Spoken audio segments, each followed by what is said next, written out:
Honorable members, prayers. Almighty God, we humbly beseech thee to look with favor upon this Parliament of the Republic of Ghana.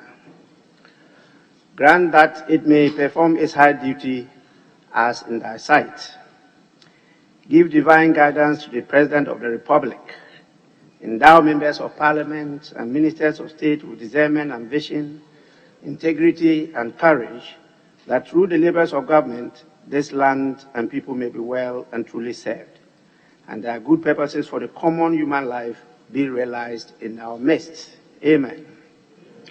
O God, grant us a vision of our country, fair as it might be, a country of righteousness, where none shall wrong his neighbor, a country of plenty, where evil and poverty shall be done away with, a country of brotherhood, where all success shall be founded on service, and honor shall be given to the deserving, a country of peace, where government shall rest on the will of the people and the love for the common good. Bless the efforts of those who struggle to make this vision a living reality. Inspire and strengthen our people, that they may give time, thought, and sacrifice to speed the day of the coming beauty of Ghana and Africa. Amen.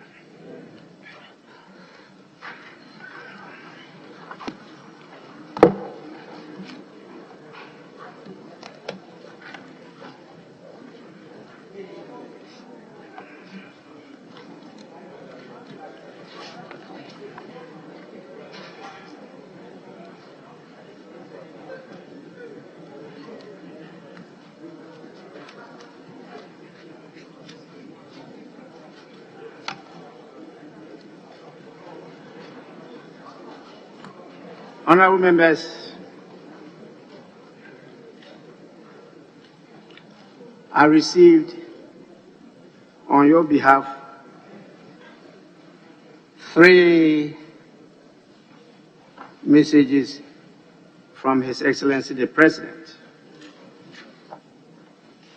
As you know, this will have to be put on record. I have a message from the President dated the 20th of August 2021, another 16th September 2021, and the third one, 8th October 2021. So I'll start with the one dated 20th August 2021. And it reads, Mr. Speaker, absence from Ghana. In accordance with Article 59 of the Constitution, I write to inform you that I will be traveling outside the country in the morning of Sunday, 22nd August 2021, to Düsseldorf, Germany, at the invitation of Mr. Amin Laschet, Minister President of the state of North Rhine-Westphalia, to attend as a guest of honor the 75th anniversary of the state of North Rhine-Westphalia, to be held on 23rd August 2021 in Düsseldorf. I will also deliver a keynote address at the official opening of the North Rhine-Westphalia Academy for International Politics in the state's capital of Bonn on 25th August 2021. Thereafter, I will, at the invitation of the German Chancellor, Her Excellency Angela Merkel, participate in the G20 Compact with Africa conference to be held on Friday, 27th August 2021 in Berlin, the last such conference under her chancellorship. I will return to Ghana on Sunday, 29th August 2021. During my absence, the Vice President, Alhaji Dr. Mahmoud Bawumia, shall, in accordance with Article 68 of the Constitution, act in my stead. Yours sincerely and best wishes, Nana Adodankwa Akufo-Addo. The next reads, Mr. Speaker, absence from Ghana. as the letter dated 16 September 2021. In accordance with Article 59 of the Constitution, I write to inform you that I will be traveling outside the country in the morning of Friday, 17 September 2021 to Conakry, Republic of Guinea, in my capacity as chairperson of the Assembly of Heads of States and Government of the Economic Community of West Africa, ECOWAS, to meet with the leadership of the military junta following the ouster of the government of President Alpha Conde on 5th September 2021. Upon return from Conakry, I will on the same day travel to the United States of America, USA, to lead the Ghanaian delegation to the 76th session of the United Nations General Assembly to be held in New York. Prior to my arrival in New York, I will engage with a section of the business community in Houston, Texas, on Saturday, 18th September 2021. I will also meet in Washington, D.C., on the 23rd of September 2021, the Vice President of the United States, Her Excellency Kamala Harris, at her invitation to discuss issues of mutual interest between our two countries. I will return to Ghana on Sunday, 26 September 2021. During my absence, the Vice President, Alayi Dr. Mahmoud Bawumia, shall, in accordance with Article 68 of the Constitution, act in my stead. Yours sincerely, Nana Addo Dankwa Akufo-Addo. The last letter is dated 8th October 2021. It reads, Mr. Speaker, absence from Ghana. In accordance with Article 59 of the Constitution, I write to inform you that I will be traveling outside the country in the morning of Sunday, 10th October 2021, to Belgrade, Serbia, at the invitation of His Excellency Mr. Alexander Vučić, President of the Republic of Serbia, to lead Ghana's delegation to the high-level commemorative meeting to mark the 60th anniversary of the non-aligned movement to be held from 11 to 12 October 2021 in Belgrade. Ghana, under the leadership of the first president, Dr. Kwame Nkrumah, was one of the 5 founding members of the movement. I will return to Ghana in the evening of 12 October 2021. During my absence, the Vice President, Alayi Dr. Mahmoud Bawumia, shall, in accordance with Article 68 of the Constitution, act in my stead. Yours sincerely and best wishes, Nana Addo Dankwa Akufo-Addo. Honorable members, that is the communication from the presidency. I will now have the privilege and honor to also read to you my communication, which is in the form of welcoming members to the 3rd meeting of the first session of the 8th Parliament of the 4th Republic of Ghana.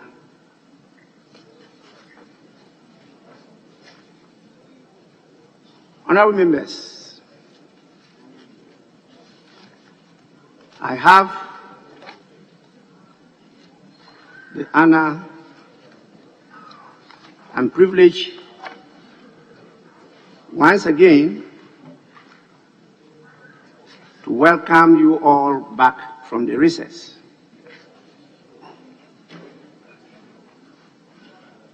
A break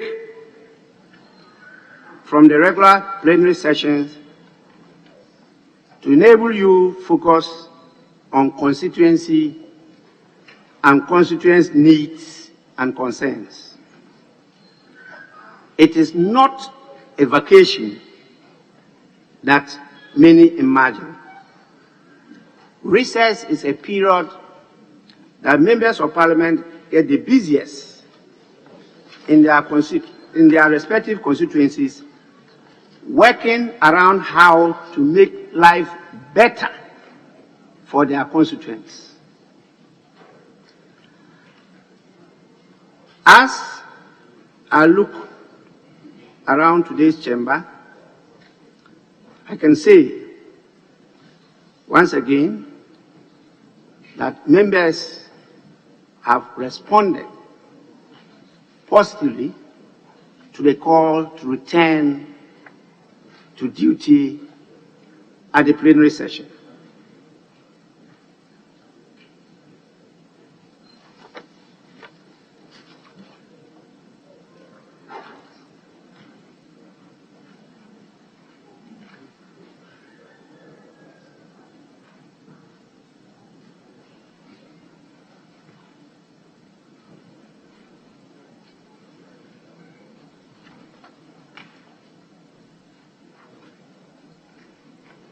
Honourable members, it is important we always keep in mind that whatever we do in the House should reflect the culture, tradition, and values of the country. Ghana is unique. The parliament we opted for ourselves is equally unique. It is not like any other parliament anywhere in the world. Very, very different. And I want members to take time to go through it and see what our forefathers opted for us.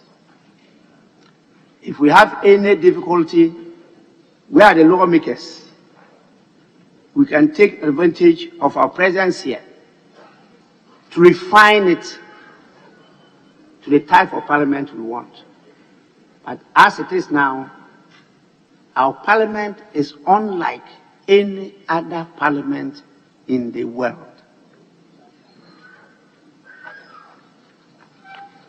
I have taken a lot of deep reading, and sometimes I hear debates on air, and I think that we still have a long way to go to even understand why we opted for ourselves as a country. But it's important for me just to spend a few minutes to let the public appreciate the pressures of members of parliament.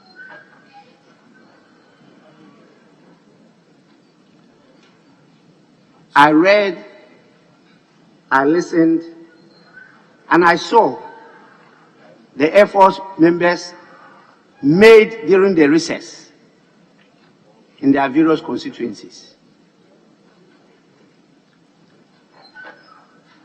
These were done individually and collectively by members of parliament, using their own resources. It is becoming a practice that Ghanaians take for granted, even though they keep on saying that members of parliament are representatives here, that they represent their constituents, they represent their party, they represent Ghanaians. But the cost of representation is mostly borne by the member of parliament.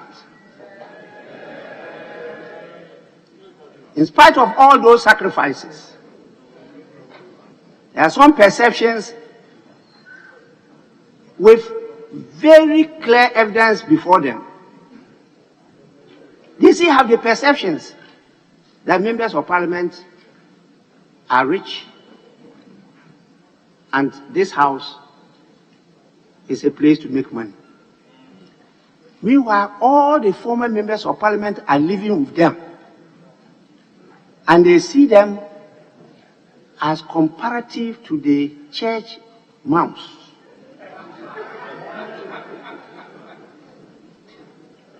And every weekend, we know the numbers that we get about former members of parliament that have perished in poverty.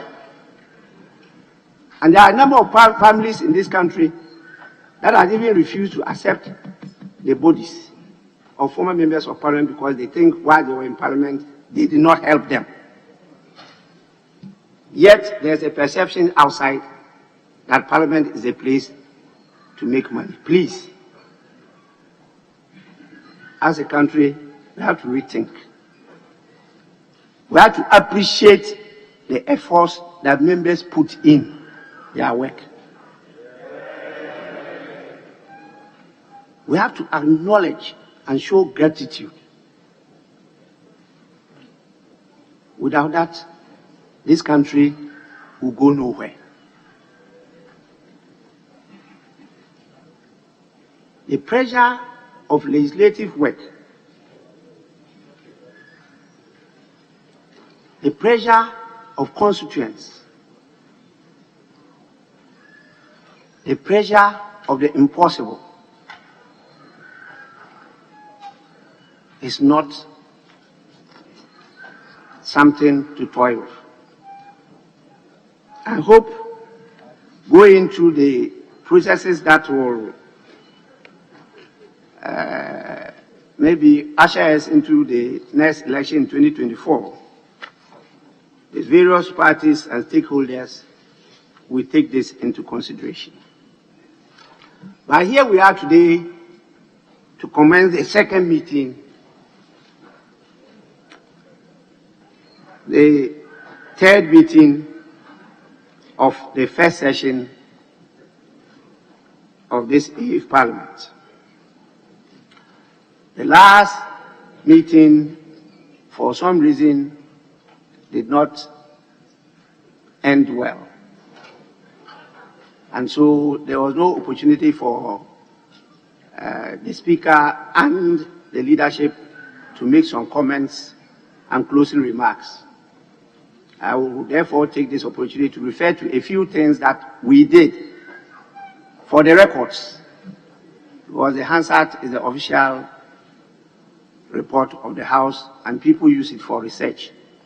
So I'll mention a few of the things we did at the last meeting and then draw your attention to what is before us in this meeting and try to see how we can exalt ourselves to the task ahead. Honorable members, in the last meeting we had quite a busy agenda. We considered a number of bills and legislative instruments, vetted nominees for various public offices, reviewed several documents as well as other important work that came before us. I want to take this opportunity to appreciate the contribution of all of you to the work of this House during the second meeting. Of particular mention in this regard is the significant progress that some of our new members of Parliament have made with the grasp of the processes and procedures of the House. I want to congratulate those members, and I did take note of those members, and during the recess, some were recognized and put on various delegations, official delegations of Parliament. So those of you who are in the House with wandering spirits and don't sit to contribute seriously, these are some of the things you lose. Don't complain that others are going for official delegations and you are not going, because you have not been recognized yet. You have not made any significant input. Wandering spirit. To have the opportunity to represent this country, Ghana. So please take note. At the second meeting, I had the opportunity of receiving from members a total of 801 questions. Out of that, I admitted 532, out of which 204 questions were answered by the respective sector ministers. So we are still waiting for them to come and answer the rest. In addition, the House recorded 29 urgent and 175 oral questions. And I also admitted 8 private members' motions. The second meeting also saw this House play host to some eminent personalities on the African continent. I think I'll single out for mention the honor we have in receiving the President of Angola, His Excellency President João Manuel Goncalves Lourenço, during his 3-day working visit to the country. I think this is the way to go. We have to have a healthy collaboration between the executive and the legislative arm of government in the governance of this country.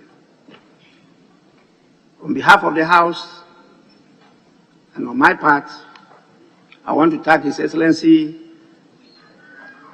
Nana Addo Dankwa Akufo-Addo and His Excellency João Manuel Goncalves Lourenço for the opportunity given Parliament to host, to listen, and to share ideas. I was privileged to have been invited by the Speaker of the Nigerian Parliament to address them. That is the first in the history of Nigeria for a Speaker from another Parliament to address the members of the House of Representatives in Nigeria. It was a very historic occasion, and I used the opportunity to engage in parliamentary diplomacy with regard to some of the thorny issues between Ghanaian traders and their Nigerian counterparts. Some senior members of this House were part of my delegation. And during the various meetings that we had, we highlighted the strong bonds of relationship that existed between the two countries and called for even stronger collaboration between our two parliaments, which was happily welcomed by my counterpart,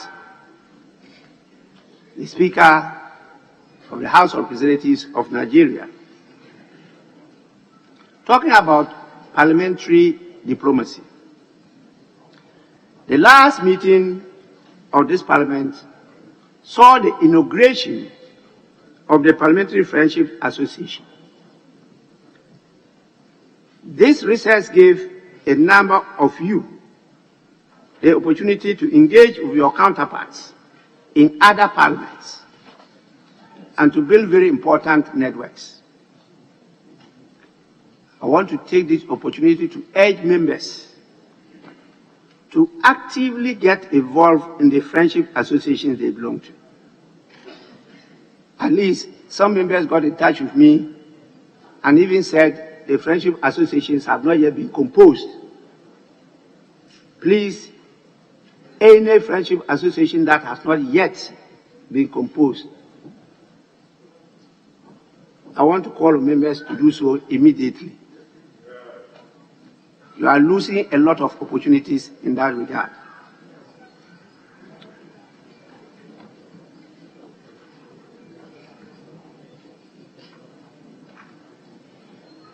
In today's world, those that are able to build the relevant network derive immense benefits from it, not just for themselves, but also for the larger communities they serve and the country, Ghana. I'm aware that a number of you also attended to various international obligations. In fact, our Parliament, led by the first Deputy Speaker,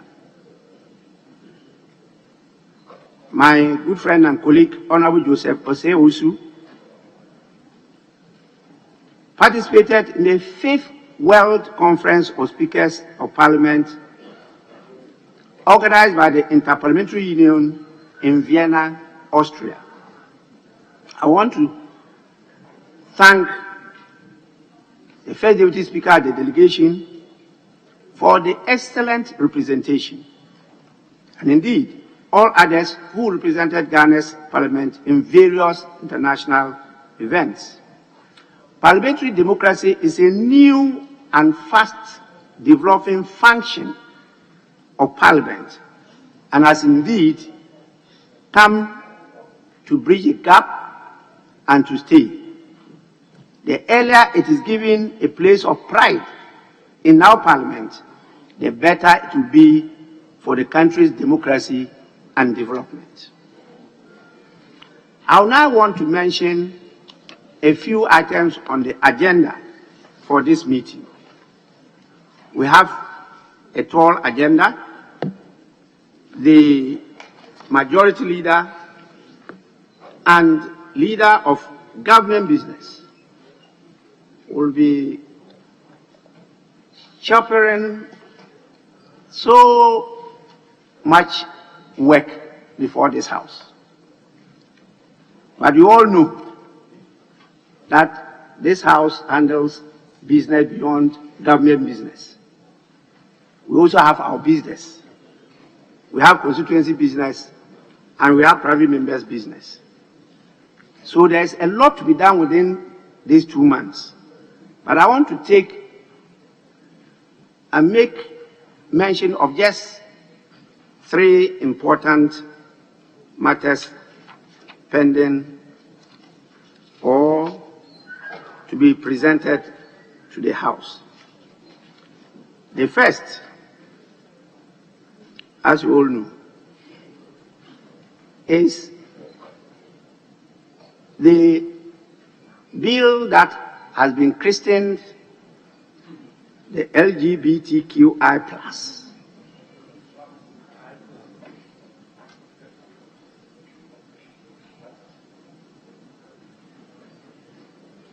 Honorable members,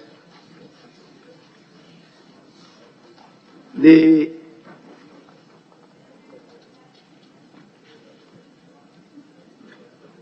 bill before the House has generated a national conversation. And the bill before the House is christened the promotion of proper human sexual rights and guardian family values. And this bill continues to generate a lot of interest. In fact, has taken and assumed some different dimensions. For me, this is healthy for a maturing democracy like Ghana. It's important we allow various shades of opinions to canvass their positions on the bill. As Ghanaians, I want to plead with us to accommodate the views of others, whatever perceptions they have, and let's maintain the peace and coolness of mind and heart. The Parliament of Ghana is capable of handling the situation.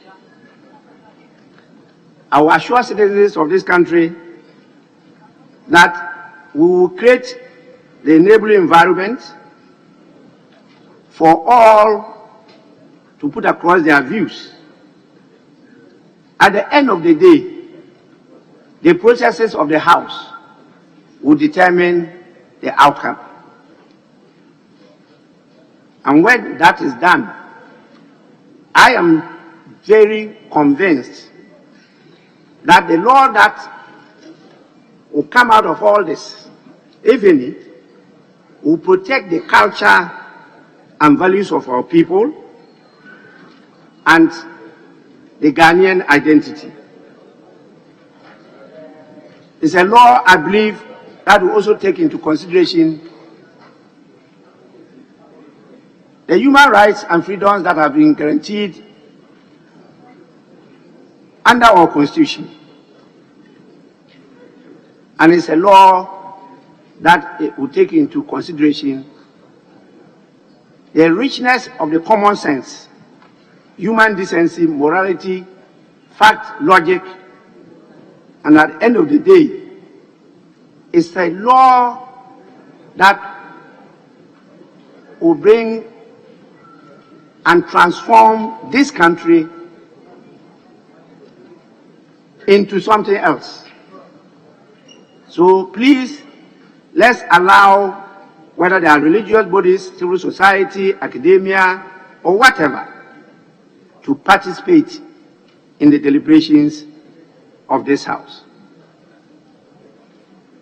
I know Ghanaians are expectant, and I know we have over 100 petitions before the Committee on Constitutional, Legal and Parliamentary Affairs, but we'll try not to allow any filibustering of this bill.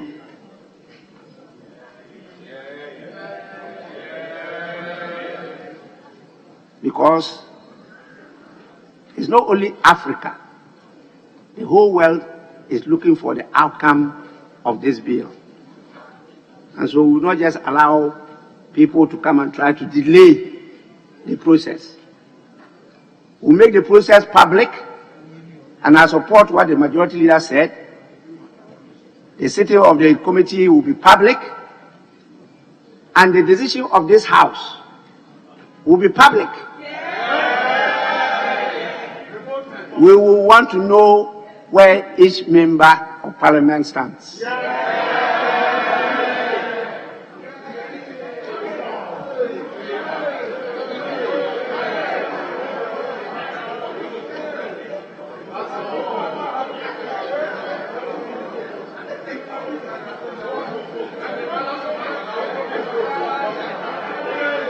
Honorable members, the next important legislation that is likely to come before the House is the Affirmative Action Bill. It is on the agenda,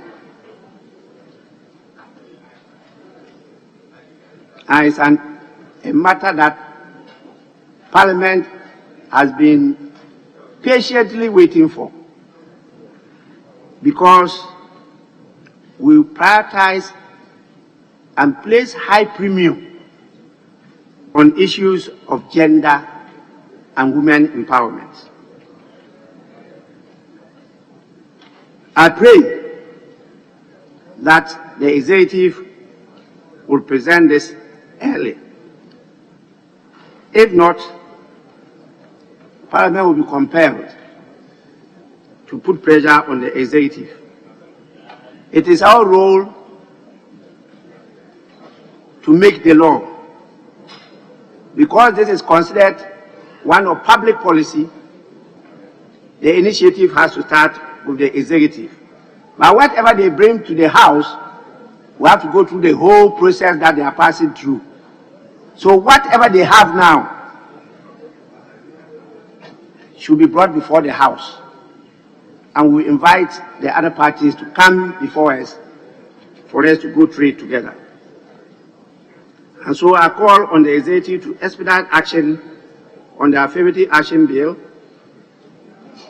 and to urge members to get themselves ready to perform their duty. The last issue, as you all know, is the 2022 budget statement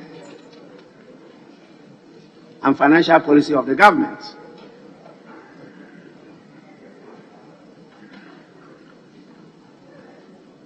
There's good reason why this meeting is always called a budget meeting. because it's a very important item for the whole nation. And so the government, I'm told, by the middle of November, will be presenting the budget statement before the House. I want to urge members to take particular interest in this budget. You are aware of the crying needs of the country, particularly the issue of unemployment and the youth bulge. You are also products of the weakness of the Parliament of Ghana.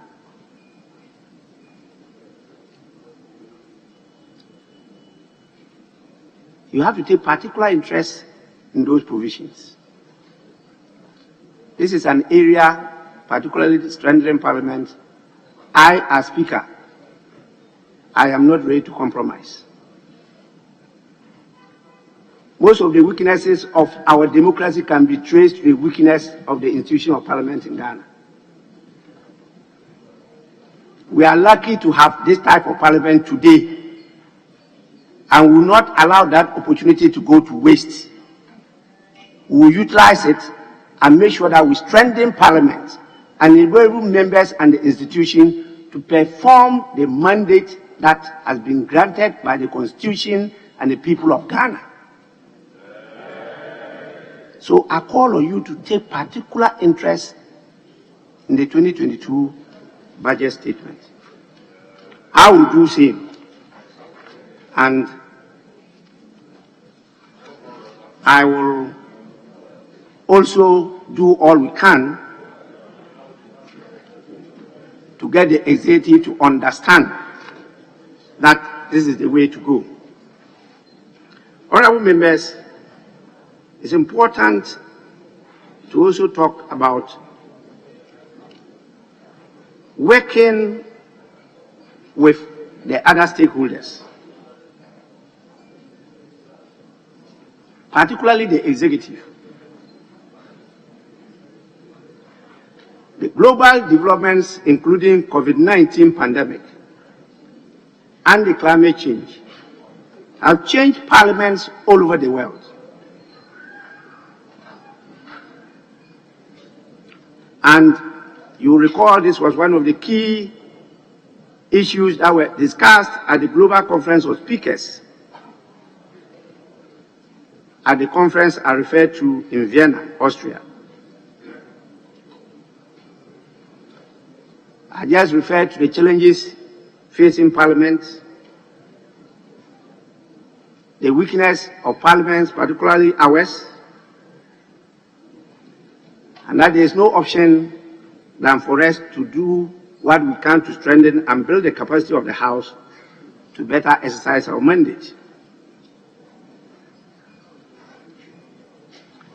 The perception in Ghana, as you all know, is that our Parliament is a willing tool in the hands of the executive. Indeed, the Parliament of Ghana is sometimes said to be in the belly of the executives. This must give way. And I want to count on all members from both sides of the divide to support us to achieve this. I think one of the instruments that will support us is the new standing orders that is coming before the House. And I want to take this particular this opportunity to thank the members of the committee for doing a good job. During the recess, members took time to finish up and to refine the draft that was given to the committee by the Standing Orders Committee. I am informed that that is one of the bills that will be presented this week. Another very important bill that will also be presented, and I want members to pay attention to that bill, is the Regions of Ghana Bill 2021. The Regions of Ghana Bill 2021 is another very important bill that is coming before the House. And so we are moving from 10 regions to 16 regions. And members should take particular interest in that bill. I can only call on members to expedite action on the bills pending before the various committees and to present him for action by the House. Honorable members, with this, I want to welcome all of you and to assure you that the Parliament is ready and prepared. The Parliamentary Service, led by the board, has taken a lot of quick decisions that are all meant to support members to perform their duties efficiently and effectively. I end by welcoming more focus and engagement of the public on the Parliament of Ghana. We welcome criticisms, but as you know, we welcome only constructive criticisms. We want Ghanaians to participate more in the work of the House, and the standing orders will create more opportunities for that to happen. We want members to support us to build Parliament, not to destroy Parliament. There has been a lot of goodwill, and it's for us members, in whatever we do, to showcase the image, the reputation of the House.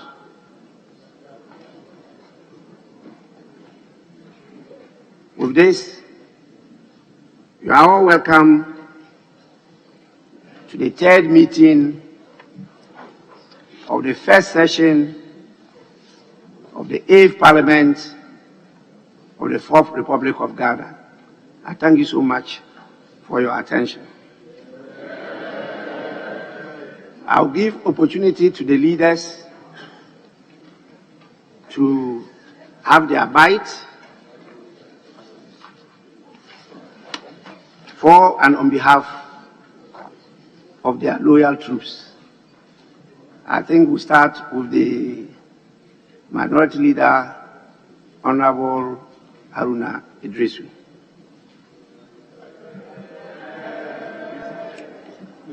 Speaker, let me thank you for the opportunity and also use this opportunity to welcome you as Speaker and head of the organ of state, the Parliament of Ghana, to the third meeting of the first session of the 8th Parliament of the 4th Republic of Ghana, and to wish you the very best as you seek in your endeavors to strengthen our Parliament, to make it more transparent and more accountable, and to work to improve the lot of the Ghanaian. And Mr. Speaker, in doing so, to use the opportunity to welcome colleagues, and in particular the Leader of Government Business and Majority Leader, and to the first and second Deputy Speaker, and trust that they would assist you to succeed as Speaker. So to my colleague members of Parliament, welcome back from the stress of the various interventions in your representative role in our various constituencies. And I believe, Mr. Speaker, we will reflect some of the concerns and problems and challenges in the various constituencies across the country on the floor of Parliament.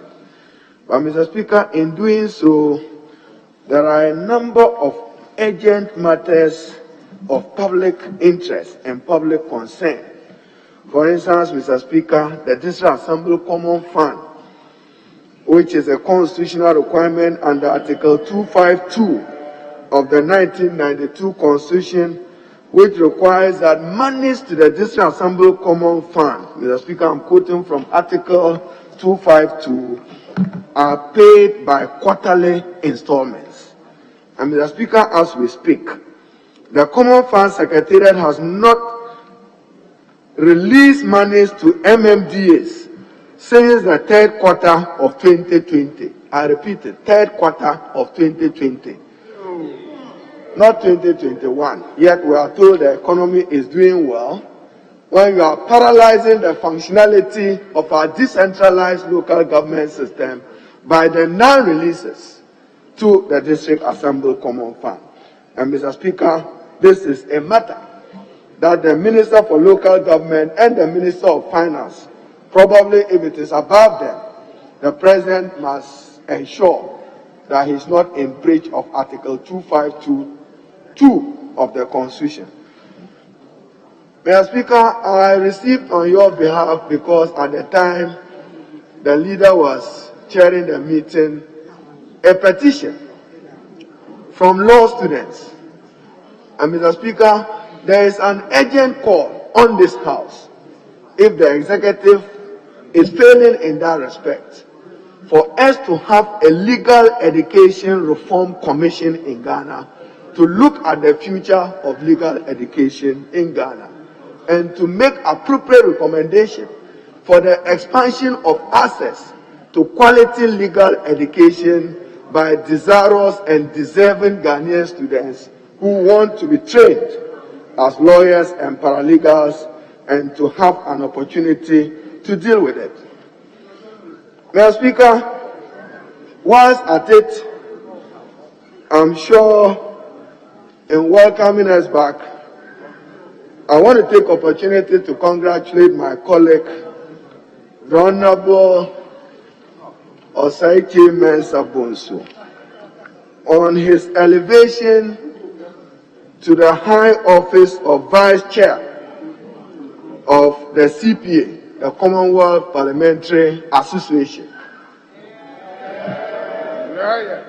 And Mr. Speaker, whilst congratulating him, to say without fear of contradiction that in the pursuit of foreign policy and parliamentary diplomacy that you lead, partisanship ends at the water's edge.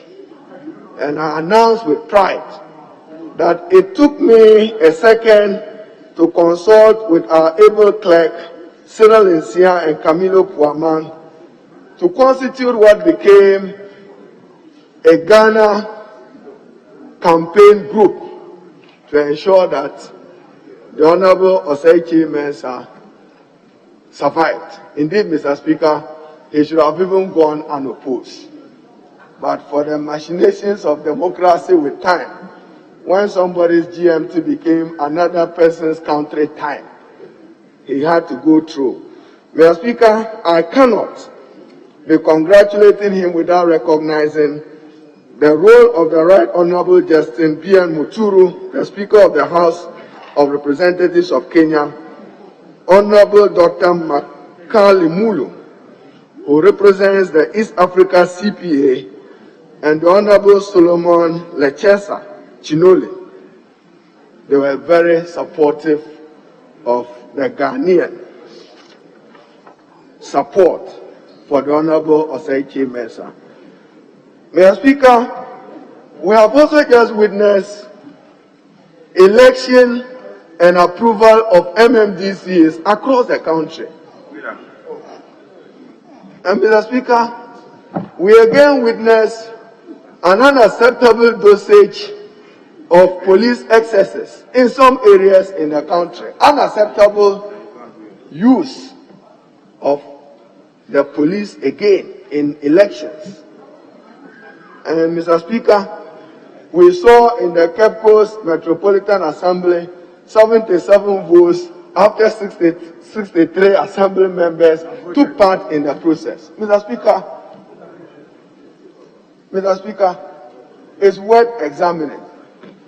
And I'm reminding you, Mr. Speaker, that Article 45(2)(c) of the 1992 Constitution imposes an obligation on the Electoral Commission of Ghana to supervise, Mr. Speaker, I'm quoting, the Electoral Commission shall have the following functions: to conduct and supervise all public elections and referenda. I take it that public elections under Article 45(c) of the 1992 Constitution includes the approval of MMDCs under Article 243 of the Constitution. So, Mr. Speaker, what happened? What happened? What happened? And Mr. Speaker, undoubtedly a wake-up call that this Parliament, Mr. Speaker, must lead the process for the appropriate and for the appropriate review of the 1992 Constitution for the election of MMDCs. We should endeavor to have a national conversation and bring conclusively a consensual position that MMDCs must be elected. The disagreement was whether elected on partisan lines or elected as citizens of Ghana. Let us find a way how to finance the process. What will be the role of the state? But essentially, Mr. Speaker, we cannot turn back. A mischief has been created. There was chaos in many parts of the country, in some assemblies as much as 3 times returned, 3 times rejected. It means the representative of the people at that level want to have a role. So I'm in agreement, and Mr. Speaker, we should work towards a consensual national position that MMDC is the elected. The conflict was whether elected on partisan basis or non-partisan basis, but at least the principle, and not a half-chosen approach to some parts and some portions of the Constitution. The other time the President wrote to Parliament, he limited himself to Article 2431 of the Constitution and was silent on 2433 and other aspects of the Constitution, including Article 248. Mr. Speaker, there is also the concern of a growing national debt, public debt, 335 billion, towering debt. Probably, again, it's about time that this House considers a debt ceiling act to limit the borrowing, because today's government may imperil a future government not to be able to undertake any activity if it is so consumed with the excessive borrowing that we are witnessing at 335 billion, 76% of GDP as of July, is still growing. And we are getting many of our assets collateralized. What happens to the future must be of concern to us. Mr. Speaker, let me welcome our colleagues with some brief comment on what you raised. Matter of LGBTQI+. I couldn't agree more with you, Mr. Speaker, on your position on the subject, and trust that our Committee on Constitutional Legal will engage appropriately the people of Ghana and the petitioners. Mr. Speaker, it is not for nothing that Article 106 provides that bills are gazetted for purpose of elucidating input from the public.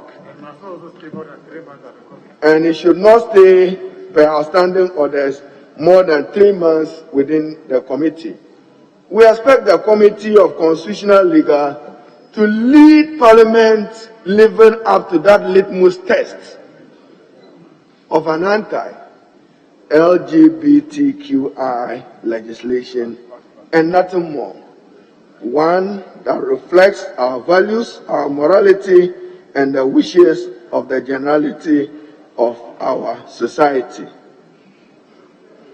How I wish I added that those who dare doubt what the position of Ghana will be on this matter probably could have examined or tested it at a referendum. Mr. Speaker, with this, I welcome you personally and wish the clerk and his men and women well.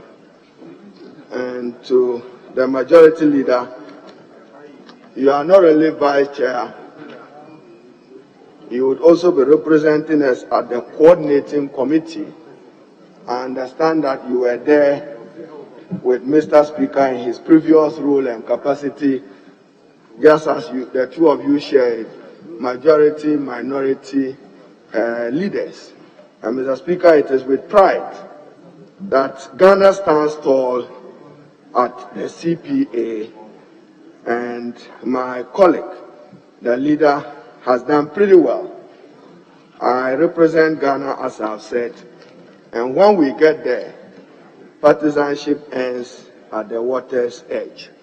If he wants my services in future somewhere, that one, he has to look for royalties for it. This one was in the service of our country, so congratulations, and Mr. Speaker, I wish all our colleagues well. I thank you. Well, let's now listen to the majority leader of government business and Minister for Parliamentary Affairs. Leader of the House, we want to hear your welcome remarks. Speaker, let me also add my voice to welcome honorable members back from the long recess that we had. I hope to God that members have had good rest and that they are poised to continue with the business, the rather packed business that we have for ourselves in this third meeting of the first session of the 8th Parliament of the Republic. Speaker, let me also welcome you, Right Honourable Speaker, back to the jurisdiction after some period of work and rest. Mr. Speaker, as we said, the honourable members during the recess period were not really resting. They were performing their constitutional and statutory responsibilities, including their representational, deliberative, information transmission, oversight, and legislative functions, among others.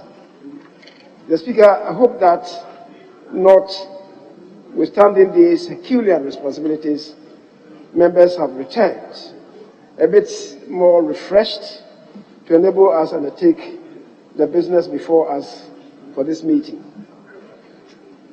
As the Right Honourable Speaker has indicated, it is sad to relate that the second meeting of the first session of the 8th Parliament ended on a rather bizarre note.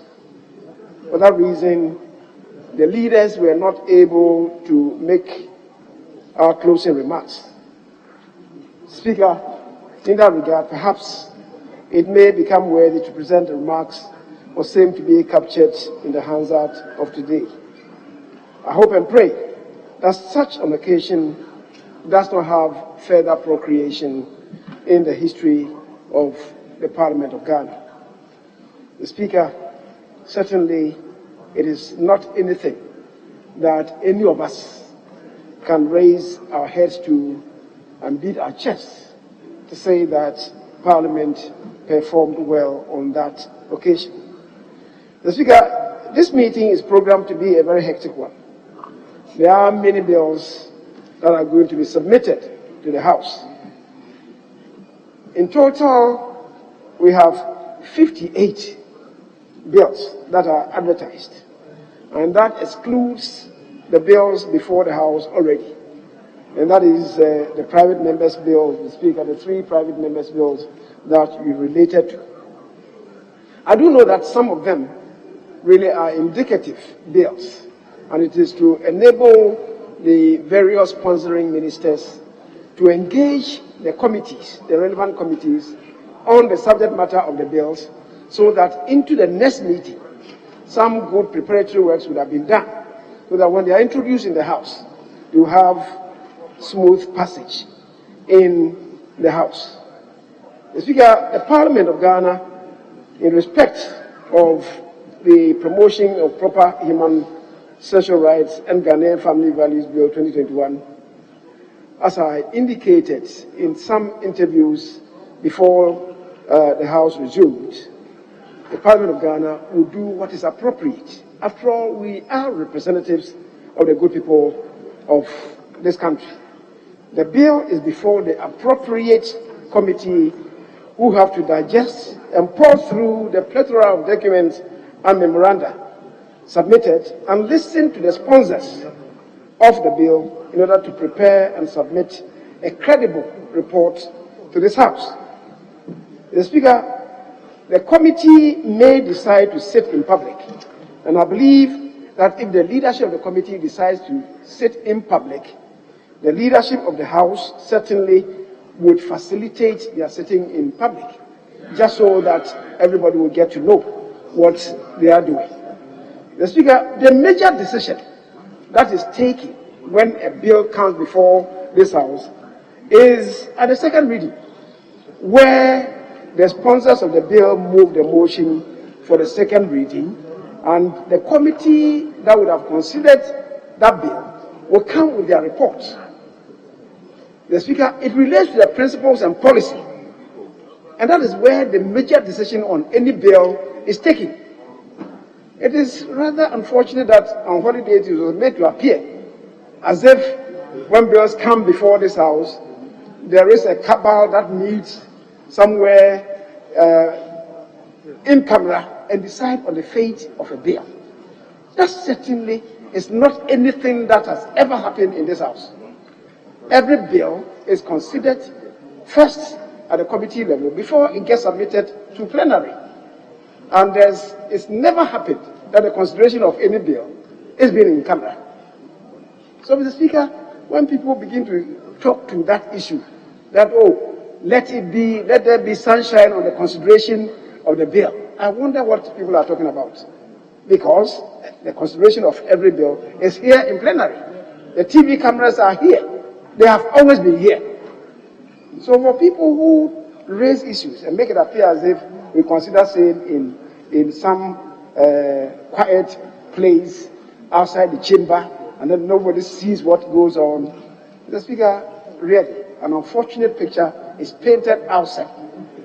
Unfortunately, some colleagues in this House also added to the confusion and made it appear as if Parliament has been doing things that are untoward. The Speaker, having said that, when we come to the consideration stage, our rules of procedure in respect of Order 128 and 129 are the rules that guide us. And we take decisions on every clause, on every subsection, on every word, on every paragraph here in plenary. And the Speaker puts a question on any of them in the open.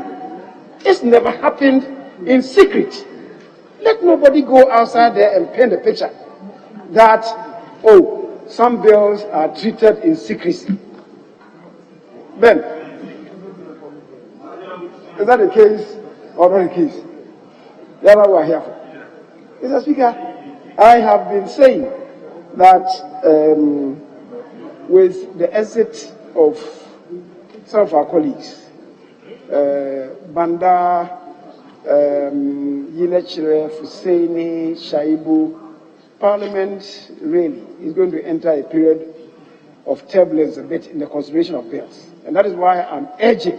Fortunately, we have the Honorable Bernard Ahiafo here with us. We have the Chairman of Legal Constitutional Affairs, Enyimedu MP. We also have our occasional visitor to the committee, and I urge him now to put in greater appearance at the Winnowing Committee level, the Honorable Roxanne Dafiamiko. You must be there always, not sparingly. Mr. Speaker, let me also indicate that the Honorable Suhini, in the latter days, was also coming to the Winnowing Committee. Let's encourage them to be there with us, so that in terms of reconciling amendments, conflicting amendments, we're able to do so in the earliest possible time. The Honorable Atachia and Dr. Buama are also here. So I'm urging them to be part of the winnowing process, because if we leave the over 140 memoranda submitted, I think it's going to take a while for the committee to deal with the amendments. Just this morning, I was having a discussion with the Honorable Ahiafo that in considering the memoranda, perhaps they should go the way of the Supreme Court in adjudicating the case of the election petition, in putting into baskets amendments that are related, so that they'll be able to deal with it faster. Mr. Speaker, the Ghanaian people should rest assured that the Parliament of Ghana will do the needful to protect and preserve the fundamental human rights and freedoms, unity and stability of our nation as enjoined by the preamble of the 1992 Republican Constitution. Mr. Speaker, the Parliament of Ghana is also not oblivious of the principle that all powers of government spring from the sovereign will of the people of the country. Mr. Speaker, so we'll do what is right. We have our own unique upbringing, and we shall conform and not do anything that will outrage the people of this country. Mr. Speaker, my colleague, the minority leader, related to the election of MMDCs. This matter came before us. We had agreed, and the Kempinski Declaration compelled all of us to agree. And my colleague knows that we had some outside forces that came to scatter the agreement at Kempinski. Let nobody add any extraneous issues. But I agree that where we are, we need to do election of MMDCs. But having said that, Mr. Speaker, we cannot, as a nation, continue on the path of amending, of very spasmodic amendment of constitutions. It will not serve any useful purpose. Let us do a holistic review of the Constitution. It will serve a better purpose than at the turn of every event come out to say that we want to amend the Constitution in this area. This clause must be amended. This subclause must be amended. Let's do a holistic review. 28 years after practicing the 1992 Republican Constitution, Mr. Speaker, I believe the time has come to do a serious introspection and reflection on it. And I think that we should confront the reality. Mr. Speaker, I must thank my colleagues in the CPA Africa region, especially as the minority leader has alluded to, Right Honorable Justin Muturi, who are the CPA Africa region, at which meeting I was not present, that he nominated me to represent Africa on the election that was to happen.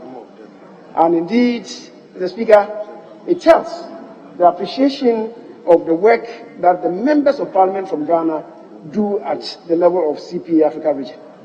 Because I do not think that I represent myself. I represent Ghana there on the CPA Africa region. And they've seen the enormous work that we have been doing for the region. And let me also show and did express my profound gratitude to the minority leader. On the day the announcement came to be made, intuitively, he sprang to his feet and suggested that they form an on the spur of the moment campaign committee. And he pointed to some people, one Ugandan, then one Kenyan, and I think one from Tanzania, from South Africa, and he inclusive, that they were to foray into the CPA branches world over. But then when they tested the waters, they realized that it wasn't even necessary to do that, because there was universal admission of the fact that the time had arrived for an African candidate, and also the fact that the person came from Ghana, and the fact that the person had also long associated with the CPA Africa region. And so there was universal acclaim that it should be a certain chairman's ambush. Mr. Speaker, I must also express my appreciation to you, because when the information got to you, you didn't scuttle the move, and you said it was worth pursuing. So I thank my colleagues for the support that they gave. Whilst we were away, Mr. Speaker, a few things happened, and my colleague has related to one of them, the election of the NMDCs. I would want to relate to one that I believe has the potential of splitting up the work of committees in this House. The Speaker, committees of Parliament are committees of Parliament. They should act as a collective body. Once we introduce partisanship in the conduct of the business of committees, the Speaker, we split up the integrity of those committees. And it's difficult then to hold the committees together. I think that the committees should work together so that the products from the committee's work will be upheld by the entire Parliament. Mr. Speaker, we have been dealing with this matter about whether or not the committees should only work on referrals that come to them. For now, that is the position. And I believe that perhaps is the reason why, because there were no referrals, certain members decided to go on their own frolic. It is not good for the work of committees in this House. We should act as a collective, and the product or the outcome of any investigation should be upheld by the entirety of the committee. Because after all, it will come to plenary, and plenary will have to adopt it, so that we strengthen the hands of Parliament in the performance of our oversight responsibilities. The Speaker, I was saying that for this meeting, we have advertised for us about 58 bills. Certainly, we are not going to have time to deal with all 58 bills in the shortness of space that we have. That is the 3 weeks before the introduction of the budget in the House. Which is why I want to urge the ministers and the various committees to be very proactive in the advertised bills and begin to work on them behind the curtains, so that when they come to be introduced in the House, we'll be able to expedite action on them. The Speaker, this meeting is a budget meeting, and the budget is going to be introduced on the 17th of November, and Parliament, exactly 1 month after the introduction of the budget, will have to proceed on recess, 17th November, 17th December. What it means is that we have very little time at our disposal.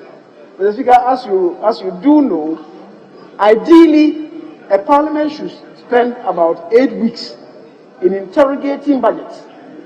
We don't have the luxury of time. We're not going to be able to spend 8 weeks in interrogating the budget. We're going to have just about 4 weeks. And indeed, it's too short a time.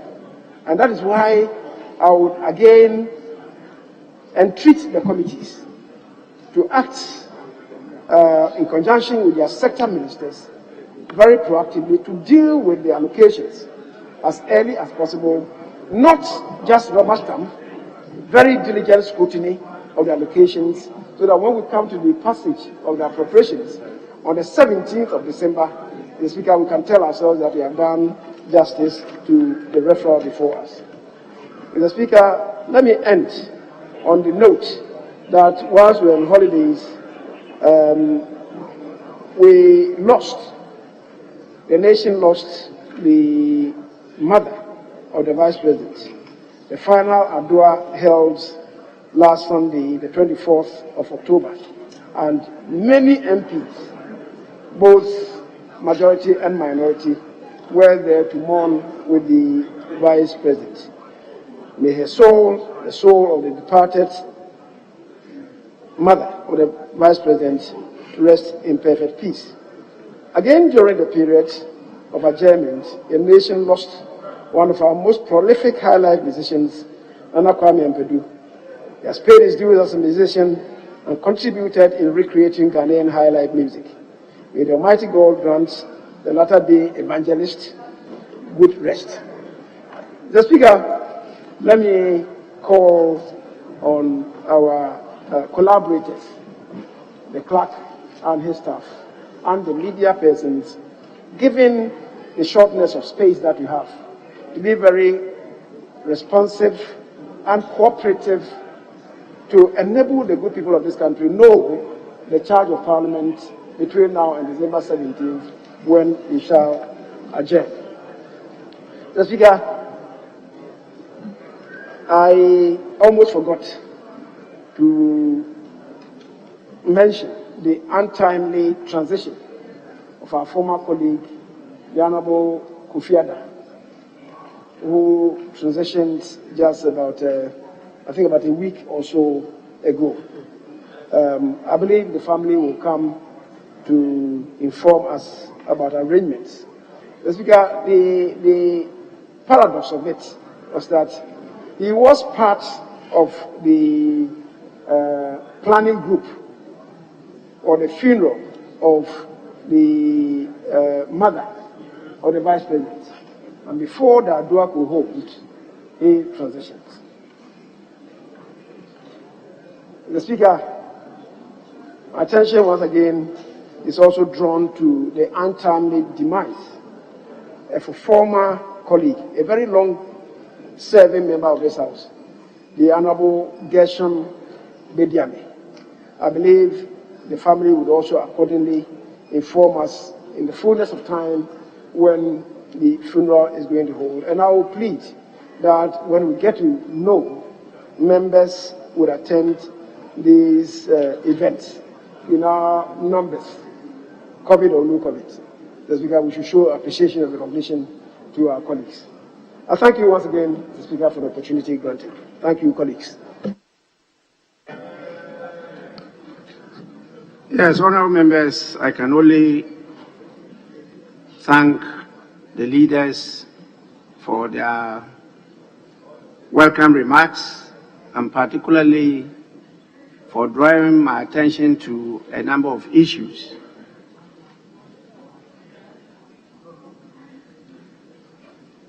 The leader of the House is indeed the Vice Chairman of the Commonwealth Parliamentary Association International.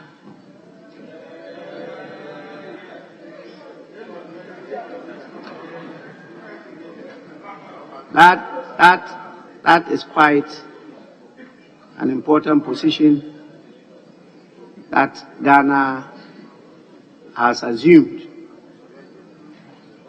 I have said for many years at the CPA International Council, now I serve as the Vice President of the Commonwealth Parliamentary Association International. And our leader is the Vice Chairman and I'm the vice president.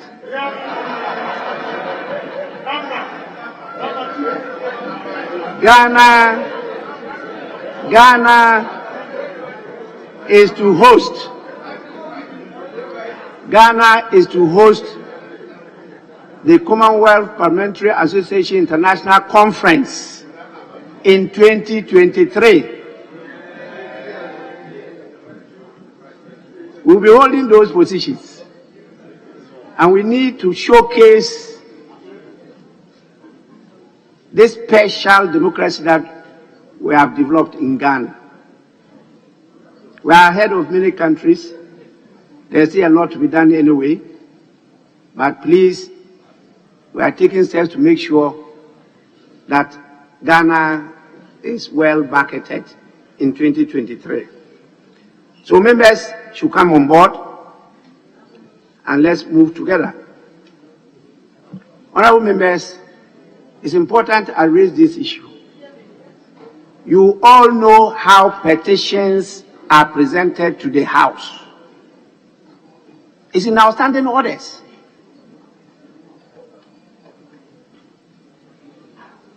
Citizens, groups, associations have the right to demonstrate, to process, to do everything. But when they are presenting a petition to the House, you all know the petition is presented through a member of Parliament.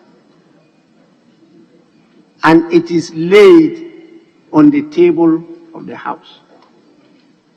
Let's educate the public on this matter. We are not preventing any group from demonstrating, from processing, no.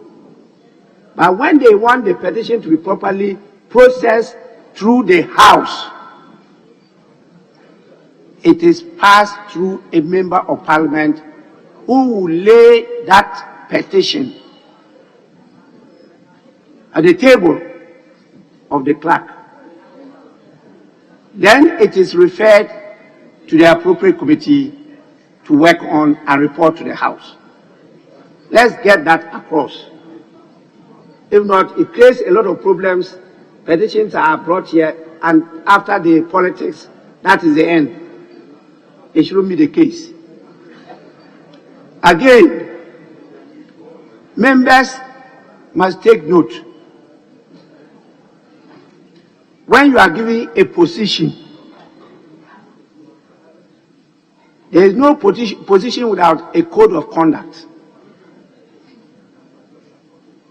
There are also ethics and rules. If you are a commoner walking around, and traditionally they come and remove your slippers under your feet and carry you to the village and make you a chief,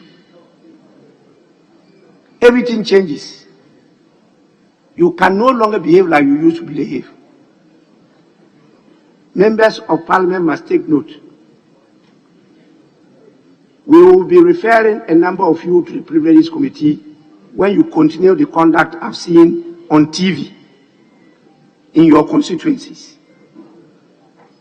That is unbecoming of the behavior of members of Parliament. The election of DCs or approval of DCs, please, let's don't take the clock backwards. It's not a place to show how strong you are. It's a place to show how popular and how support you have, not how strong you are. How many of them you have to be able to compare people to be made a DC. Over who? Stones? Don't let's toy with our system. So many people sacrifice their lives to get us this far. Why are we behaving this way?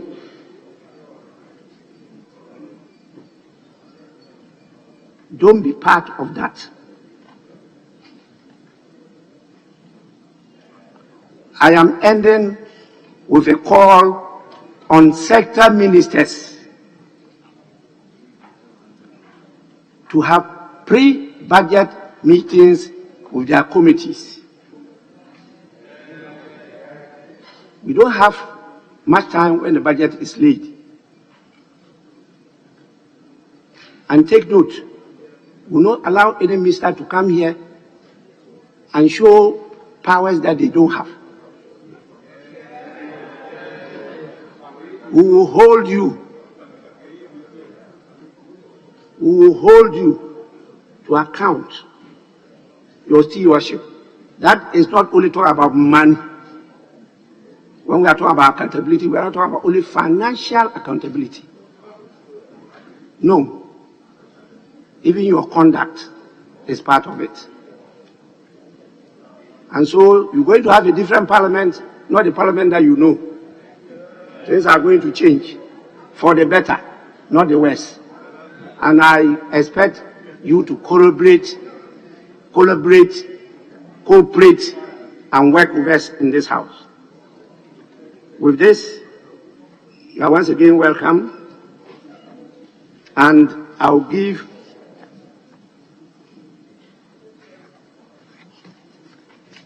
the opportunity for us to look at the votes and proceedings before we go to the presentation of the business for the week. So, honorable members, correction of votes and proceedings. And we are looking at the votes and proceedings of Friday, 6th August 2021, page 1.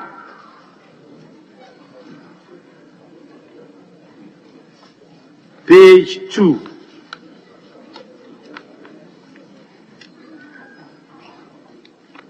Page 3.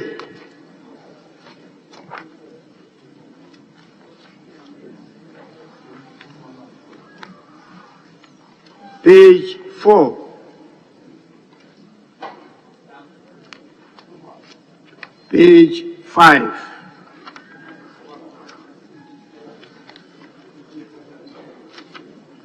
Page 6.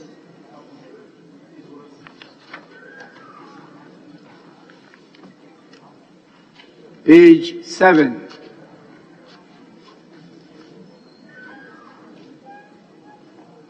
Page 8.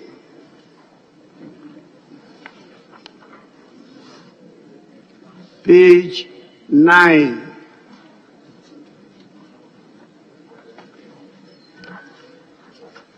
Page 10.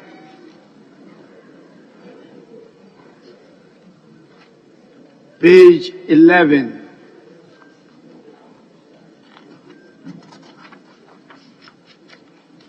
Page 12.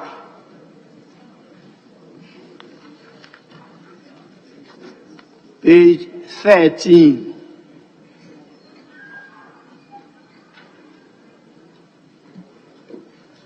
Yes, Honorable Blackwell.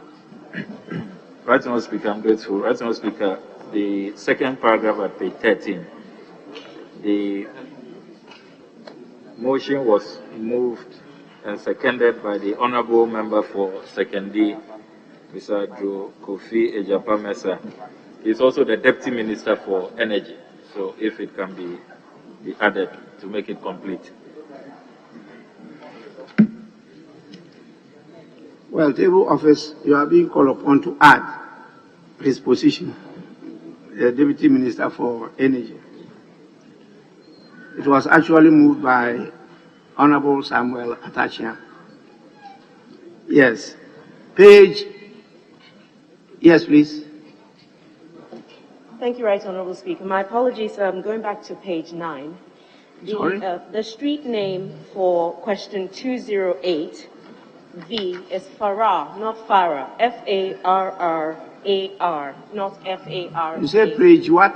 Page 9, Mr. Speaker. Page question, 9. Yes, number 208. Yes. Roman numeral V. It's Farrar Avenue, F-A-R-R-A-R, not as it's spelled.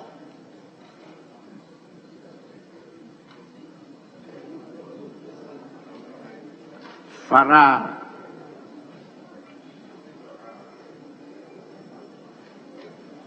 Table office, please kindly take note. Page 14. Yes, please. Thank you, Mr. Speaker. Page 14 and item 13, resolution. If you go down, it says A, by the provisions of Article 181 of the Constitution, made by a resolution supported by the votes of a majority of all the members of Parliament. Office missing there. Thank you, Mr. Speaker. Yeah, table office, there's an omission there. Your attention has been drawn to it. Please, kindly capture it. Page 15.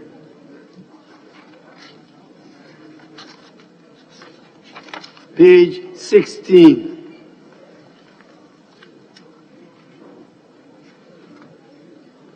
Page 17.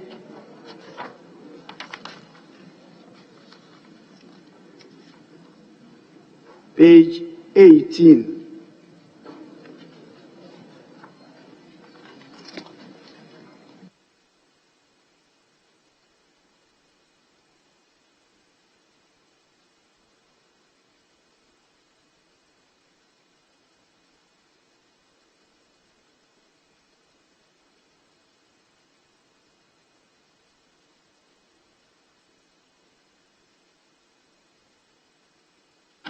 Page 19, page 20,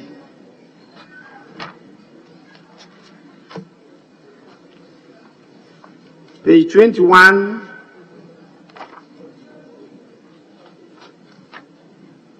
page 22,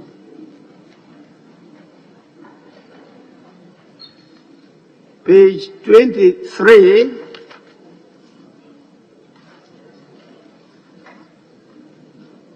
page 24,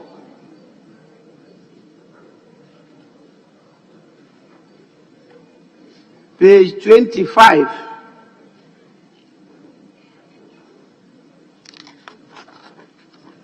page 26,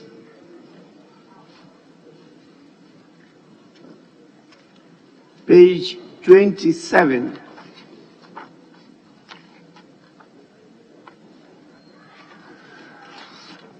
page 28,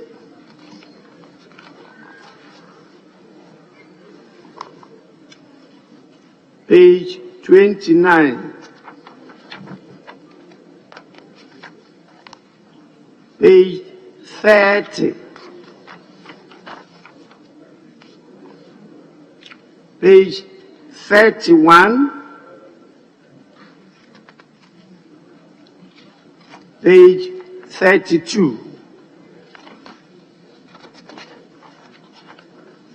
page 33, page 34,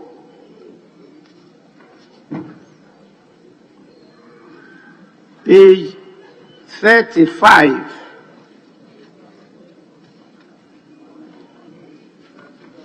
yes, please. Mr. Speaker, thank you very much.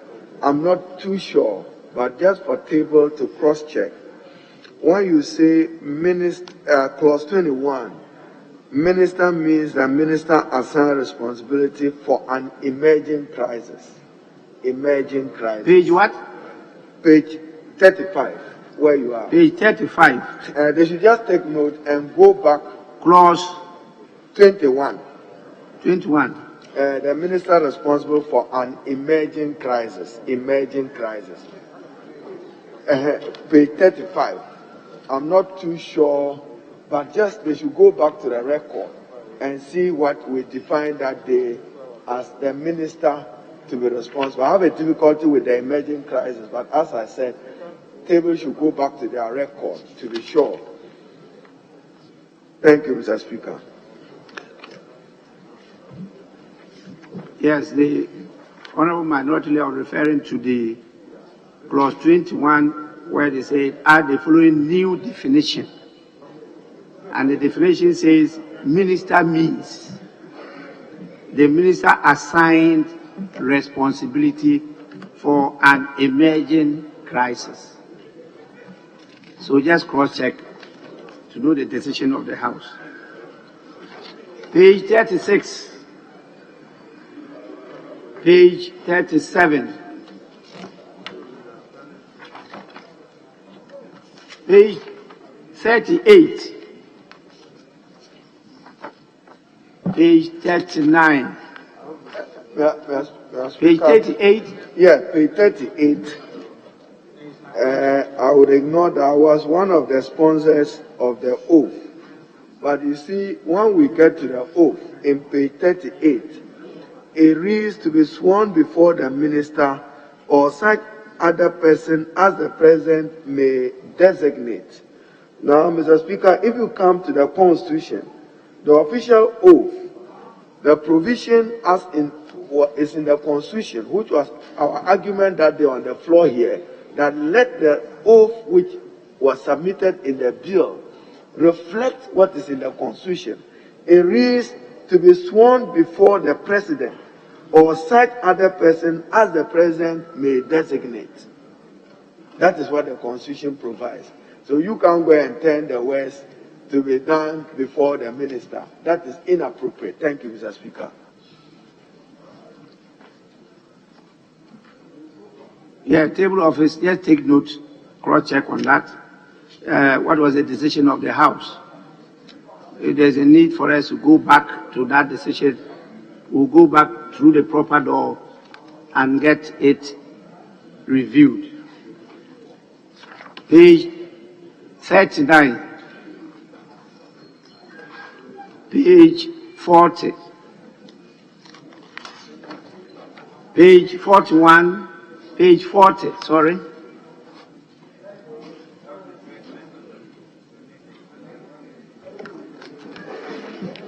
Right, Honorable Speaker, I think 34 adjournment has not been properly captured.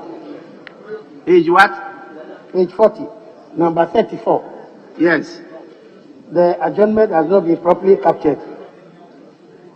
I think we should add that the House adjourned without closing remarks and in a state of pandemonium.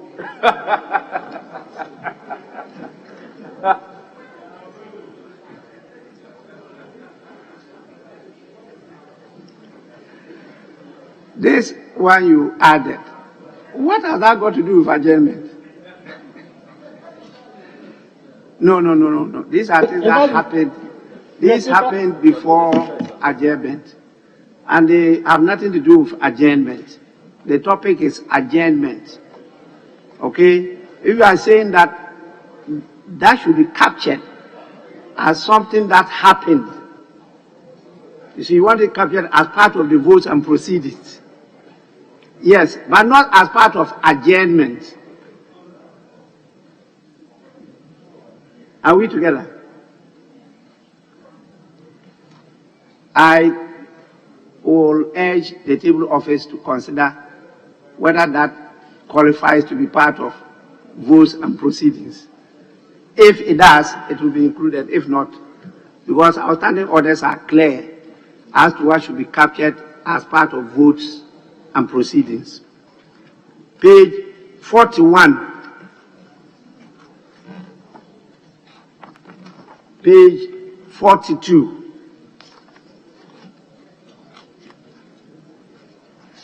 Page 43. Page 44. Page 45. Sorry, 44. Right, Honourable Speaker, at page 44, item 2XVI, our honourable colleague, I'm not sure if she's in the House, the Honourable Sheila Batel. Sheila has not been captured correctly. And, Mr. Speaker, if you permit me to go back to the previous page, page 43, item number XIII, Dr. Patrick Ofori. Ofori should be corrected accordingly. Thank you, Mr. Speaker.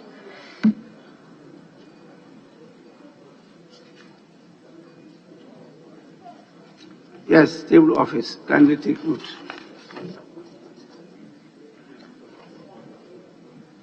Yes, Minister for Health, Are you on? Oh, okay. Page 45.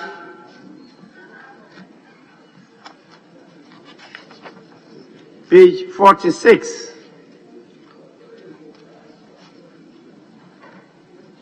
Page 47.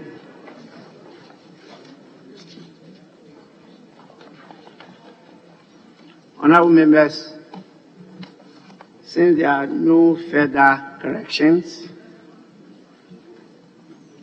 the votes and proceedings of the 42nd sitting of the second meeting of the first session held on Friday, 6th August 2021 as corrected are adopted as the true record of proceedings. We have official reports. I don't know whether members have their copies. Wednesday, 16th June and Thursday, 17th June 2021. Any corrections?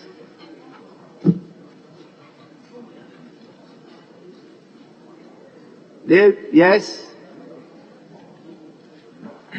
Most grateful, Right Honourable Speaker. Right Honourable Speaker, the 16th June 2021 has a few corrections that I want to point out, Mr. Speaker. At column 007, the second paragraph, the third line, it should be VVIPs, not WIPs, VVIPs. At column 012, the third paragraph, Mr. Speaker, it should be Emirates aircraft. And same for column 013, third paragraph, Emirates aircraft. At column 015, Mr. Speaker, the second paragraph, the figure should be 69 million Ghana cedis, not 69 million United States dollars. The budget of the Office of Government Machinery for Presidential Travels, 69 million Ghana cedis, not United States dollars. At column 016, Mr. Speaker, the third paragraph should be CASA aircraft, as in CASA, all caps, and not KASA, as has been captured here. CASA, CASA.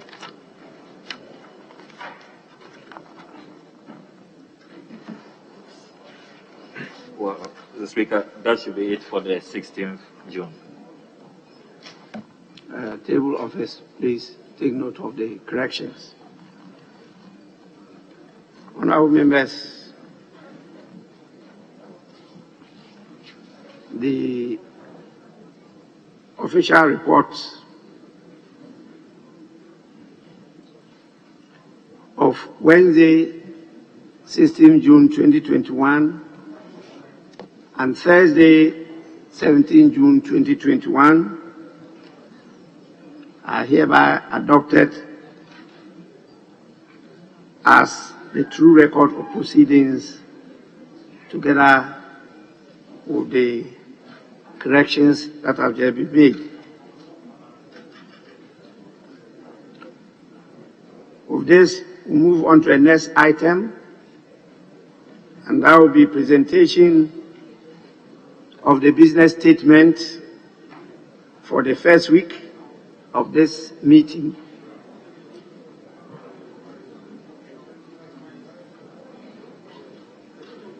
Yes, sorry. Right, Honourable Speaker, I'm sorry. There were two official reports, the 16th and then the 17th June. Yes, I put all together. You corrected the 16th and you sat down. Oh, I'm sorry. You didn't say anything about the 17th, so I put them together. Very you have sorry, something Mr. for Speaker. the 17th. I plead with you Yes. to get in touch with the table office and get them filed so that we can proceed on with business. Okay. Yes, presentation of the business statement for the first week the chairman of the business committee in the person of the majority leader.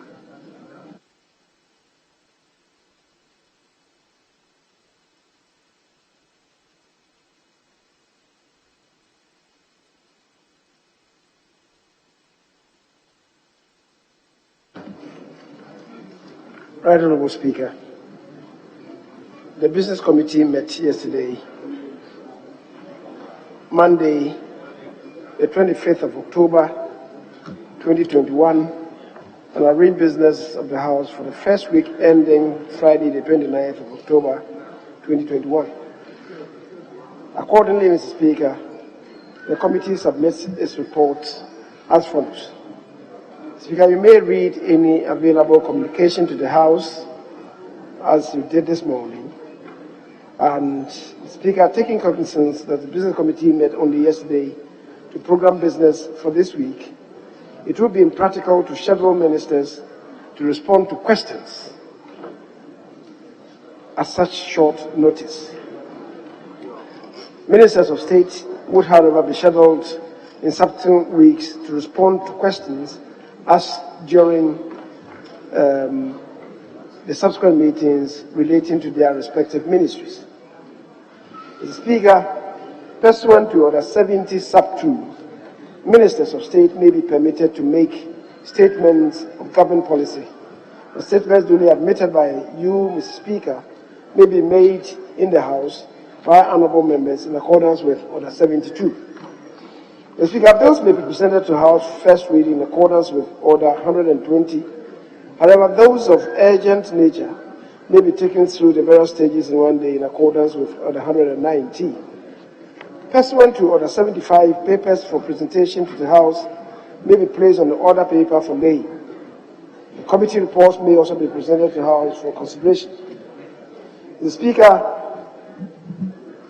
the Business Committee takes this opportunity to welcome all members back from the long recess.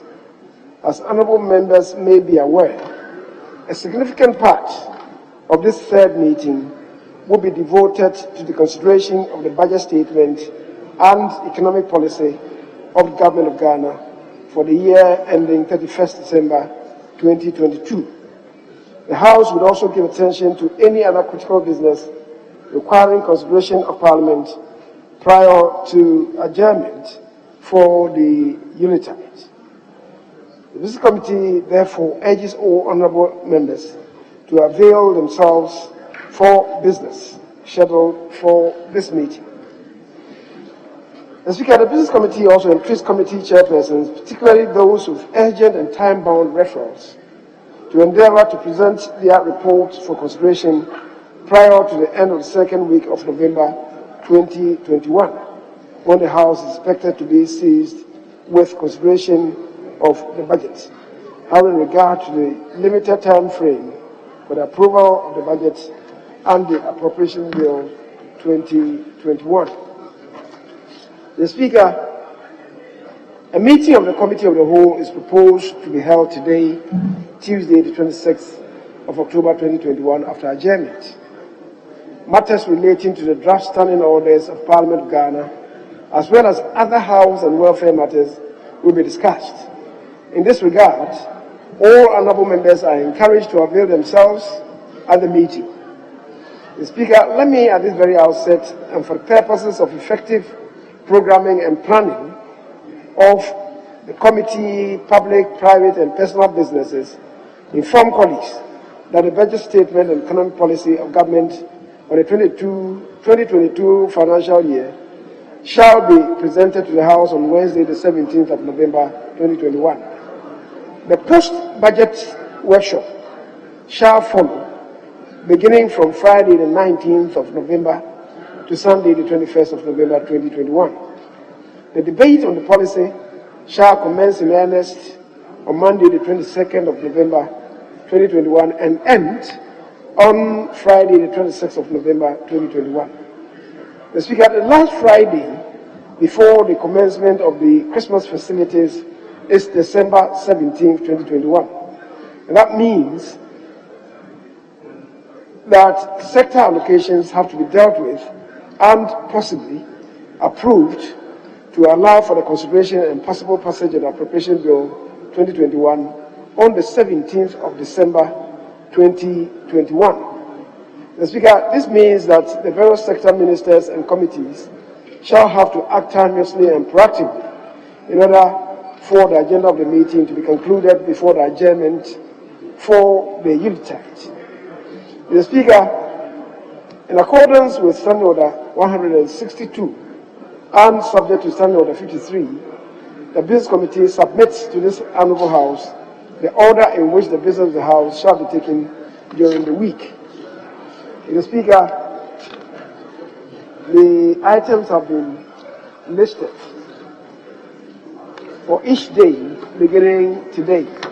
And Speaker, because of how far we have travelled, I want colleagues to consider the entirety of the statement before us as duly read and same be captured in the answers. Mr. Speaker, I beg to submit. Any comment from honourable members? Yes, Minority Leader. Mr. Speaker, just two observations. One, the budget, the 4 weeks, I'm afraid, does not allow us time to do diligent oversight over the budget. Then the expenditure framework come in late, and it comes with wholesale amount, goods and services, no retail. We need a breakdown. And when you ask ministers and the heads of the department to submit what they spend their money on, they just tell you goods and services. I'm just noticing that this year, if we don't get the breakdown strong against some of the ministries, when you come with goods and services, you must give us a breakdown what went into goods and services and capex, and he must demand that from the ministers and heads of department. Apart from that, Mr. Speaker, I know the other matter, he drew the attention of table to it. The motion on the frontiers services at the airport. We have issues with it, and we intend to move the motion any moment as it pleases, Mr. Speaker. Thank you.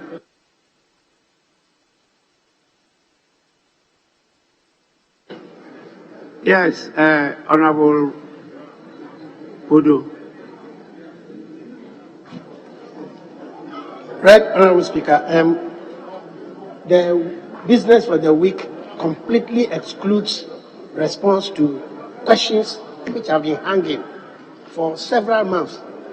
And if we don't take them as early as possible, and we are overwhelmed by budget business, it means some of them will still be hanging whilst we go on the Christmas break. You yourself alluded to the fact that there were several questions which we admitted, but which about half of which were not answered before we left for the break. So I don't know whether it is too late to find space for some questions to be attended to during the week. Yes, Honourable Jinapo. Thank you, Honourable Speaker. Honourable Speaker, I follow on the comment by the Minority Leader. I don't know if the Majority Leader would consider maybe Parliament communicating to the ministries, departments and agencies on the format for their budget presentation. Because sometimes when they come, you don't have to tell them to go back, do it this way and come. At least if we could get a format, I'm sure all of us can help, so that we communicate to them even before they submit their budget estimates. I'm sure that when they have the framework, it may be able to guide them so that they can provide information as to what we expect of them. Thank you very much. Thank you, Honourable Speaker. Yes, Chief Whip. Thank you, Mr. Speaker. Mr. Speaker, even though I was trying to have some background discussion with the Majority Leader, I noticed from the business statement and even other people of today, we had an outstanding motion on the Sputnik V COVID vaccine, the report. It's not featuring either in the business, what we call statement, neither is it featuring on the other paper. And so this was an outstanding business on the last day of the House. And I was wondering why it's not showing anywhere in the business of the week. And if the majority leader could answer that. Thank you, Mr. Speaker. Yes, Honorable Ranking Member, Education. Thank you, Mr. Speaker. My contribution is based on what Honorable Abuja Rapport said about the estimates.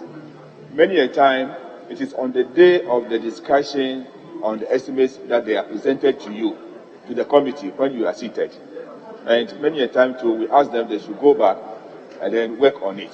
So if the estimates can be made available to the committees at least 48 hours before the committees sit to do the consider the estimates, I think that will be better for us. Thank you. Yes, Chairman, Business Committee, any reaction?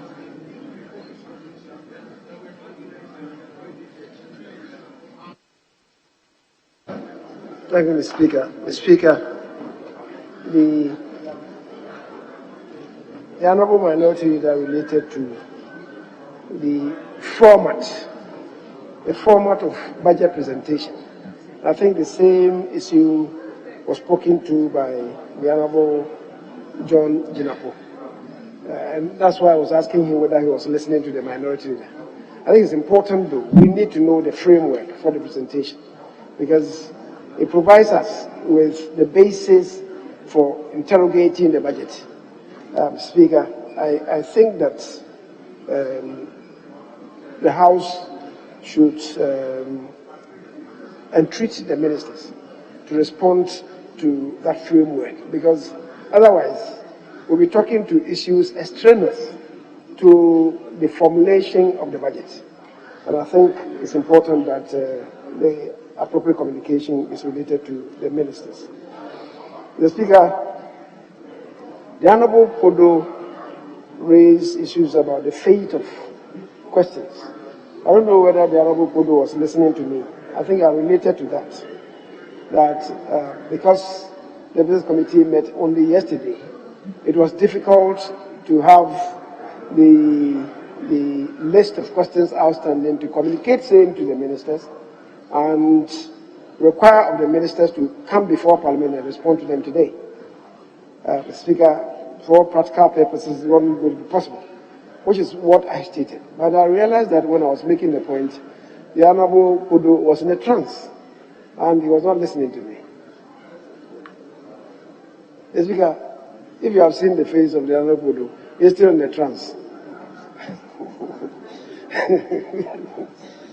Mr. Speaker, so as I said, hopefully by next week, the questions will be responded to. Mr. Speaker, from the Chief Whip, he asked of when the question on the Sputnik V is going to be put. Mr. Speaker, yesterday when we met, the table officers, by the draft they submitted to us, had programmed for the question to be put on Friday. I indicated to them that it wasn't going to be possible on Friday, and that they should remove it so that we'll have a discussion with the minority leader for us to find the appropriate time to deal with that. Because, Mr. Speaker, as was discussed yesterday, tomorrow the Chief Whip who asked that question, he and I are not going to be available, plus some members from the Ashanti region. Then the minority leader is given an indication that he has to leave the jurisdiction latest Thursday, either tomorrow evening or Thursday. The Speaker, I myself am not going to be available, and in fact the leadership is not going to be available beginning next week. So it's a bit tight for us. But certainly before the introduction of the budget, that decision must be taken by the House. We will confer amongst ourselves to see the most appropriate time to take that decision. Mr. Speaker, the estimates, availing the estimates ahead of time in order for session members to do proper interrogation and proper inquiry into the allocations. I think I cannot agree more with him, which is why I said to us that the committee chairs plus the sector ministers are supposed to act proactively, given the constricted space that we have. Mr. Speaker, when the budget comes to be presented on 17th of November, that weekend we'll have the post-budget workshop. And then the following Monday, which will be 22nd, we begin the debate on the principles, which will end on Friday, the 26th. And then the following Monday, we'll go into the allocations. What then it means is that we'll have barely 3 weeks for the consideration of the estimates. Mr. Speaker, the reason why I said that good practice obligates Parliament to spend about 8 weeks in interrogating allocations of the budget. We're not going to have the 8 weeks, not even half of 8 weeks. And if we don't act proactively, it will be difficult to do a thorough job. And yet, as you do know, we need to pass the appropriation bill before the year ends on the 31st of December. So, Mr. Speaker, I once again want to entreat the leadership of the committees, especially the chairs, to engage their ministers, so that as soon as the budget comes to be presented, the allocations will be made available to the committees, at least during the week of the debate of the principles and policy underpinning the budget, so that they can have access to these estimates ahead of time. And because sometimes the committee members may require to benchmark the consideration on previous allocations, or perhaps even consult experts for their own professional advice and input. So, Mr. Speaker, I cannot agree more with the member who raised the issue, but I have spoken to it ahead of time in my own presentation of the business statement. Mr. Speaker, thank you very much.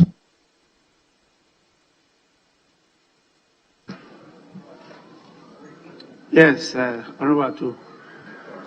Thank you, Mr. Speaker. Mr. Speaker, from the business statement, we've been informed that the budget will be presented on the 17th of November, and we are expected to conclude the appropriations bill on the 17th of December.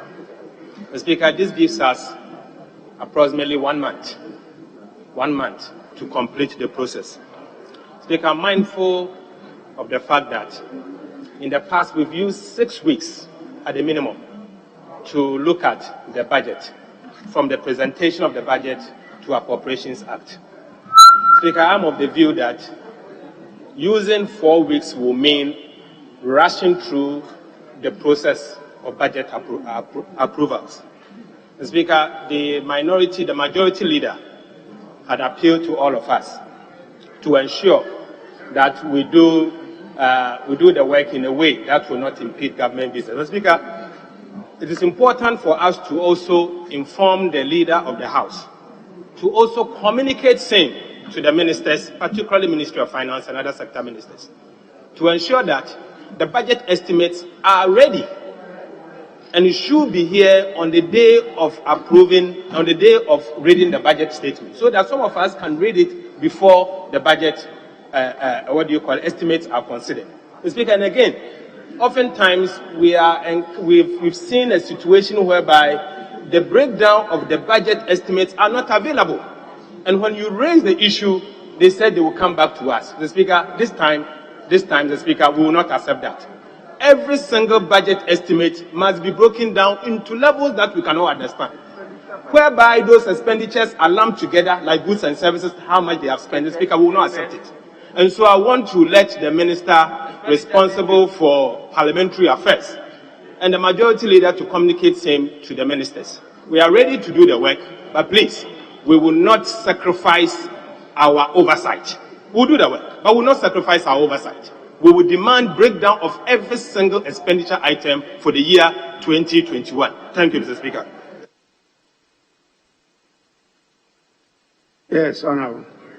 Thank you very much, Right Honorable Speaker. Mr. Speaker, let me commend the Majority Leader for taking us through the business statement for the year. Mr. Speaker, for the week.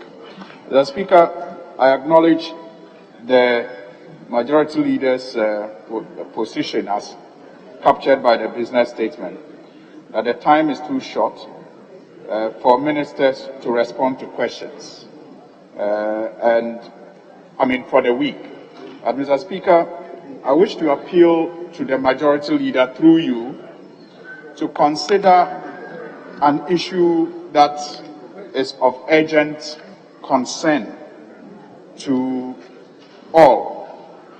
Mr. Speaker, it has to do with developments around the Adar-Songo salt, the Adar-Songo lagoon. Mr. Speaker, in January, the community members demonstrated. It led to the shooting of about 2 people, which the police said they were probing.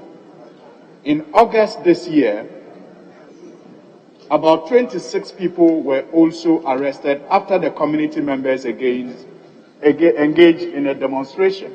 Mr. Speaker, this week, we have had news reports again from that community suggesting a clash between the community members and the police over a contract that was awarded to Electrochem. And they think that contract is against their livelihood and is a threat to the lands that they own. Mr. Speaker, I'm therefore appealing through you to the Majority Leader, if it is possible, because of the short notice we have, for a minister to respond to questions, if it is possible for the Minister for Lands and Natural Resources to perhaps brief the House this week on this development before it gets out of hand, so that we are rest assured that the government is on top of this matter. Mr. Speaker, I thank you.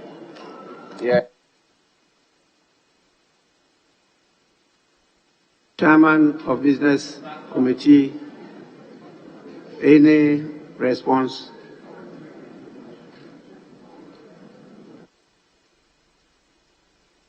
Speaker, the Honorable Atuforsen raises an issue that I have already related to, that is the shortness of time in scrutinizing the budget. Mr. Speaker, I believe that as a House, we need to take a decision on this. That maybe the estimates or the budget should come to the House maybe latest by the first week of November. Perhaps we could take a decision. Mr. Speaker, he's responding to too many things at the same time. He's not even listening to my answer to his question. Mr.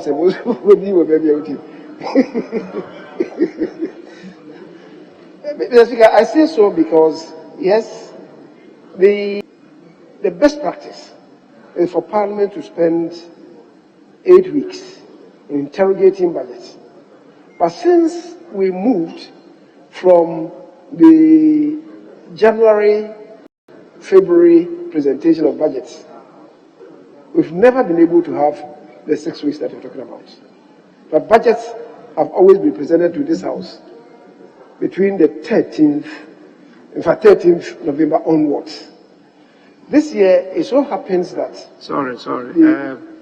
Sorry, Majority Leader, my attention has just been drawn that we're up to 2, and I want to, considering the nature of business before the House, to extend sitting of the House beyond the normal sitting hours. Sitting is hereby accordingly extended. Yes, you may continue. Thank you very much, Mr. Speaker. Mr. Speaker, except to observe that the clock there itself is misleading, because the time is gone past 2. It's about 11, 12 minutes after 2 o'clock and not a minute after 2. So, Mr. Speaker, the officers working on it should apply themselves to it today, so that we don't operate retrospectively.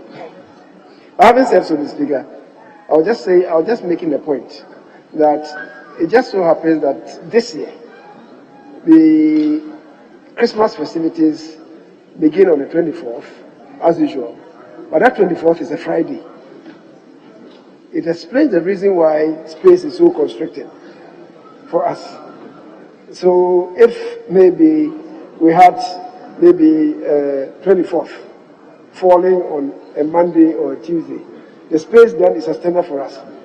We are feeling the full effect of it because of the fact that 24th is a Friday. And that is why we now have to operate within 9 weeks for the entirety of this meeting. But, Mr. Speaker, I'm saying to us that perhaps we should agree as a House that budget statements should accordingly come to this House in the first week of November. If we don't make that determination and restrict ourselves to the 13th, 14th, 15th, 16th, 17th, there was an occasion that the budget even came to this House on the 18th. We didn't feel the pinch so much because that year, the 24th was a Sunday. So we could work up to, I think that year the House adjourned on a Thursday. So let's come to some determination on that. And that will free space for us to do the consideration, proper consideration and the scrutiny of the budget. The Speaker, the breakdown of the budget allocation, I agree with you. If we want to do proper tracking and tracing of allocations, there for us to be able to discharge the function of oversight, we need to really be able to know where each allocation is going to, for what purpose. That is the business of oversight, financial oversight. If we don't have that, it will be difficult. The figures are lumped together, as they often get lumped together. Then it presents Parliament with a difficulty of tracing and tracking allocations. Except my dear Atto would know that this question I raised with him when he was a deputy minister.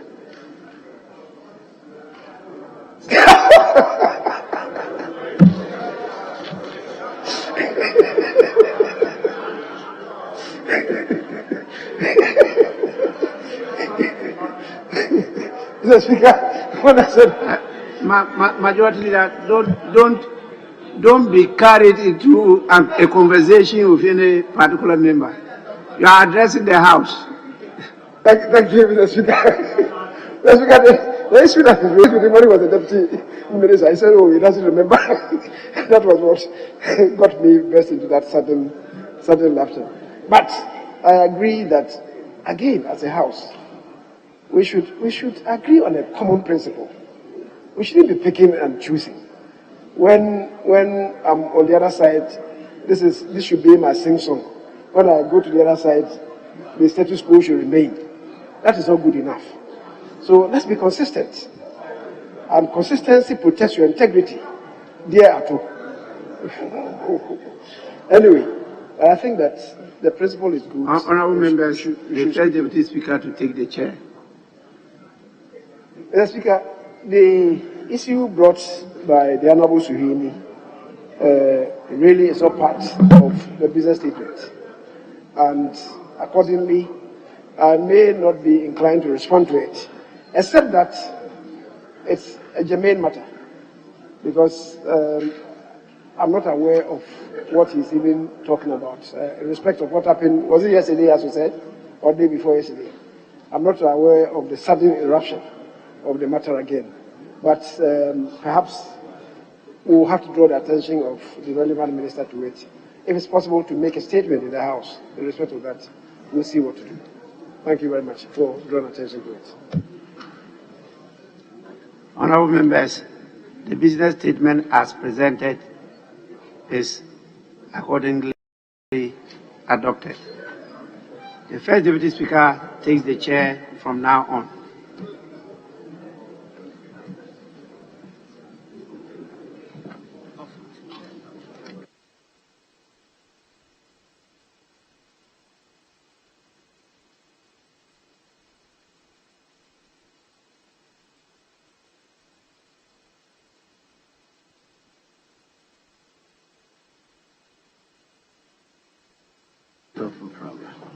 Honourable members, statements time. Honourable Majority Leader, there's a statement admitted by Mr. Speaker in your name. Tribute to Nyomtofo Hene Nanam Pedu of the African Brothers Band by Honourable Majority Leader.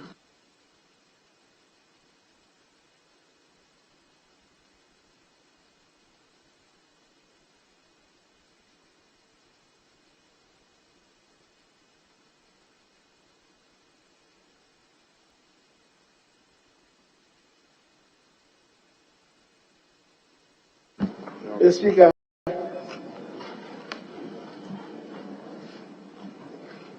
whilst we were on holidays, the nation witnesses the transition of one of the foremost high-life musicians in the person of Nana Kwame Ampadu. And I make this tribute to the person referred to as Nyomtofo Hene Nana Ampadu of the African Brothers Band. Mr. Speaker, Nana Kwame Ampadu, the true king of high-life music, is gone. His entry into the Ghanaian high-life scene marked a watershed. He rejuvenated, positioned, elevated, and illuminated high-life music with the quality of instrumentation that the African Brothers Band, which he formed and led, and which included accomplished stars such as Ididonko, Kwame Enim, Yewe Santi, Kojofori, Teacher Boating, Jodi, Kobno Sain, Ancient Ewua, Sam Dechi, Babatunde, brought to bear. The name of the band, the African Brothers, was inspired by Dr. Kwame Nkrumah, whose crave for the unity of Africa compelled the leader of the band to christen the band the African Brothers Band. The Speaker, E.T. Mensah was a trailblazer in contemporary high music, and Eja Sam of Yamponsan fame lifted high life from Sejase palm wine drinking spots, polished them, and served them in households and hotels. Ampadu lifted the music to the top of the ranks and notched it up to the heights of the wall of Babylon. The masterclass delivery of string organ orchestration by the African Brothers was profoundly impeccable and infectious. The composition, the lyrics, and the compactness of the masterpieces that the group churned out was simply incomparable. The traditional wisdom, the flow of the storytelling, and the education contained sought to provide guidance and inspiration to both the young and the old, as in the pieces woven around the various species in the animal kingdom. Okwedio, Okwejanka, Apan Dankwa, Article 104, Abutukra Nefi, those very pieces, including the very first, Shumina Suntonko, came under the label of Philips, West Africa. Yao Asanti Ekusika, Mekodi Odowo, Ukumpahu Yena, Ekuamensu, Sumuji Wadoa, Emilia, Sebihunu Wontemuanka, Sensam Agatha, Odonti Eriwu, preached uprightness and fortitude in familial lifestyle. Obiba Brook, Sumna Suntonko, Sikanibre, Yabeko, Obre, Cha Uwo, Kenya Utie, Adum Wim, Bonia Bebiano, the Pumayi or Continimo Bro, the Mbapa Kojo, and Crab economics and Kwan, and Matiwa, Abrafumay Heni, Susemi, Kufin Krabia, a semi minimum, Kufia Sante, Ubia Banye, Mpanini of Fran Fagin, Ashiwa Asedia, the Kamino Brofubako, Yankama Onti, were veritable anthemic pieces which compelled one to stand, listen, and draw useful lessons to benchmark one's own existence. Jamausuro, Yarian San was a shed. Sakatumbe expressed the versatility and contemporaneous of the Nyuntufuahini. Julie Obidoba Mensu, Uwonya Dike Nyako, Uwayemi Dufie, Shrema, Manumenia Jesu, Omambo Ajo, Kotokodam Rifa, Jesu Obiba, and Kumifie, Mother, were classical dirges that capture Ampadu and the African brothers in obsequious mood. Ebitiye, Ihurebejo, Opeuwa Obenya, the Pumayi were satires that generated discomfort for the powers that were at the time and led to the banning from the airwaves of Ebitiye and the Ihurebejo. Musicians create scenes for hilarious expressions that sometimes degenerate into base carnality. Ampadu and the African brothers were high-life musicians, yet mature as the group was, even when they unveiled, they still kept an opaque facade in the lyrics, which still required a discerning and analytical to crack to discover the meaning. At the beginning, guitar band music had a banjo and a bass guitar. E.T. Mensah and Uncle Sam introduced bass and lead. Ampadu and Jesse had 3 guitars, bass, lead, and rhythm, accompanied by a set of 4 drums, congas, maracas, horns, piano, and organ. The gong gong and frichua became part of the complement. Ampadu was the first to start playing only his own music on stage and left the dance bands of the time, barbecues, barbedas, sweet talks, sweet beans, 4th Dimension, Soul Brothers, Medical Lanterns, Classic Handles, etc., to play foreign music in the hot afternoon jams. In the twilight years of the band, they introduced a concept, playing high-life music for 2 hours and leaving the stage for their concert party to perform a cant drama plotted around the many educative musical pieces that the Ampadu and African brothers have produced, such as Akusika, Obrecho Uwo, Okumpahu Yana, Sikedibri Uwafa. Ampadu's concert party group unearthed such talents as Santo and Judas, who became household names in their own right in the late 1980s and early 1990s. And can anybody forget Odi, Frimpong Manson, Araba Stamp, and Kodokwachi, whose talents were brought to the fore by the African Brothers Band, and who, together with S.K. Opon, who had his own guitar band at the time but which group had collapsed, formed the Osofodaze drama group that livened up households on Sundays and Thursday evenings in those days of black and white television screens. That is the legacy of the man called Pastil Kwame Ampadu, later Christian Nana Kwame Ampadu, after he won the first high life contest, which was organized at Anansi Pro in Accra. The contest was about recreating Yamponsa, the water parting composition by Uncle Sam of Takwa. Ampadu and his African Brothers Band indeed recreated the Yamponsa, and by that established a kingdom where Nana Kwame Ampadu reigned for close to 30 years. That competition was held in 1972. In 1998, the Legon Hall of the University of Ghana recognized Ampadu for his contribution to the growth of the music industry in Ghana. The Entertainment Critics Reviewers Association of Ghana, ECRAC, the Arts Critics Association of Ghana, and many others have all given recognition to Nana Kwame Ampadu as leader and the African Brothers Band in general as well. In 1974, General Echampo the then head of state, honored Nana Ampadu and the band for the signature tune of the Operation Feed Yourself program, which was the National Redemption Council's version of Planting for Food and Jobs. Indeed, Nana Ampadu has placed in the Guinness Book of Records as the most prolific songwriter, arranger, composer, and songster in West Africa, with, at the time of the recognition, over 600 songs to his name. The other person in the sub-region mentioned alongside Nana Ampadu is King Sunny Ade of Nigeria. Ampadu was a legend of a musician, an icon, a luminary extraordinary, the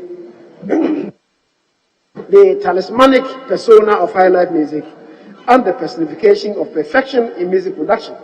That is why he was able to dominate high-life music scene for more than 3 decades, the towering figure that he was.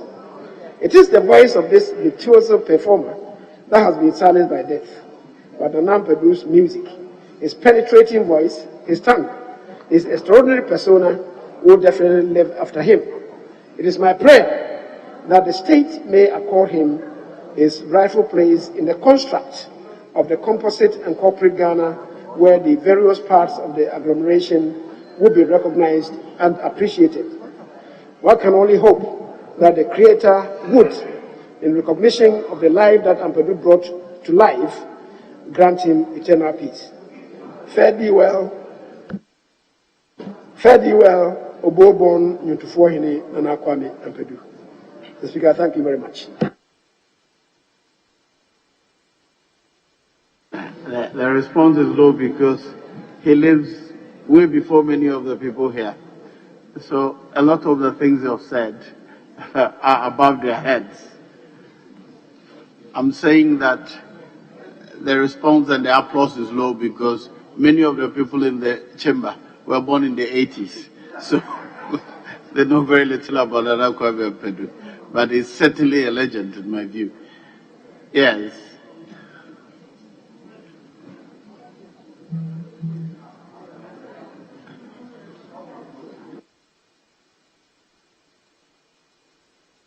Mr. Speaker, let me commend the majority leader and leader for eulogizing one of Ghana's celebrated musicians, and in particular, as he rightly described him, the king of high life. Mr. Speaker, these days, whether born in the 60s or 70s, you probably may have opportunity to want to listen to any of the lyrics. I was expecting the majority leader to sing and to attempt to at least get 1 or 2 of his catchy lyrics, even with his voice for the record. Mr. Speaker, as you observed, I got closer in 1998, I believe at the time, a teaching assistant at the University of Ghana, when Nana Kwame Ampadu was to be honored by the Premier Hall, as is referred to, the Legon Hall, in 1998. And subsequently, as observed by the leader, he endeared himself to many music-loving people of Ghana. Mr. Speaker, our condolences and sympathy goes to him and the immediate family. But Mr. Speaker, what is important, and I just refer to leader's words, when he described him as a virtuoso performer that has been silenced by death, and to remind all of us that someday we will belong where he's exited to. But Mr. Speaker, the leader have prayed that some obligation be done if the state can support the family partly, not fully, in terms of the funeral it will be to honor and to inspire many other young people to go into music. Mr. Speaker, our music industry is growing and growing steadily. It has created some employment opportunities and hold promise to many other opportunities in that area. We will have to review the interest and aptitude of young people in music and dedicate some support for them. So, Mr. Speaker, may the legend, musician, and icon and luminary extraordinary, as described by the leader of Nana and Pedu of African Brothers Band, rest in perfect peace. I thank you, Mr. Speaker. The people born in the 60s, where are they? Honorable Alhaji Collins Dauda. Honorable Alhaji Collins Dauda. I know that in the 60s and 70s we were at MIM Secondary School. Am I right? You were at MIM Secondary School with my senior Muha, and you were dancing to Nana Kwame Ampedu.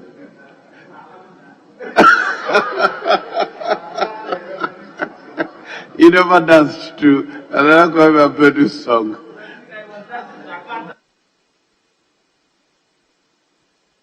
Very well. Hello, members. Does the Robert Thatcher wish to contribute to the? Yes.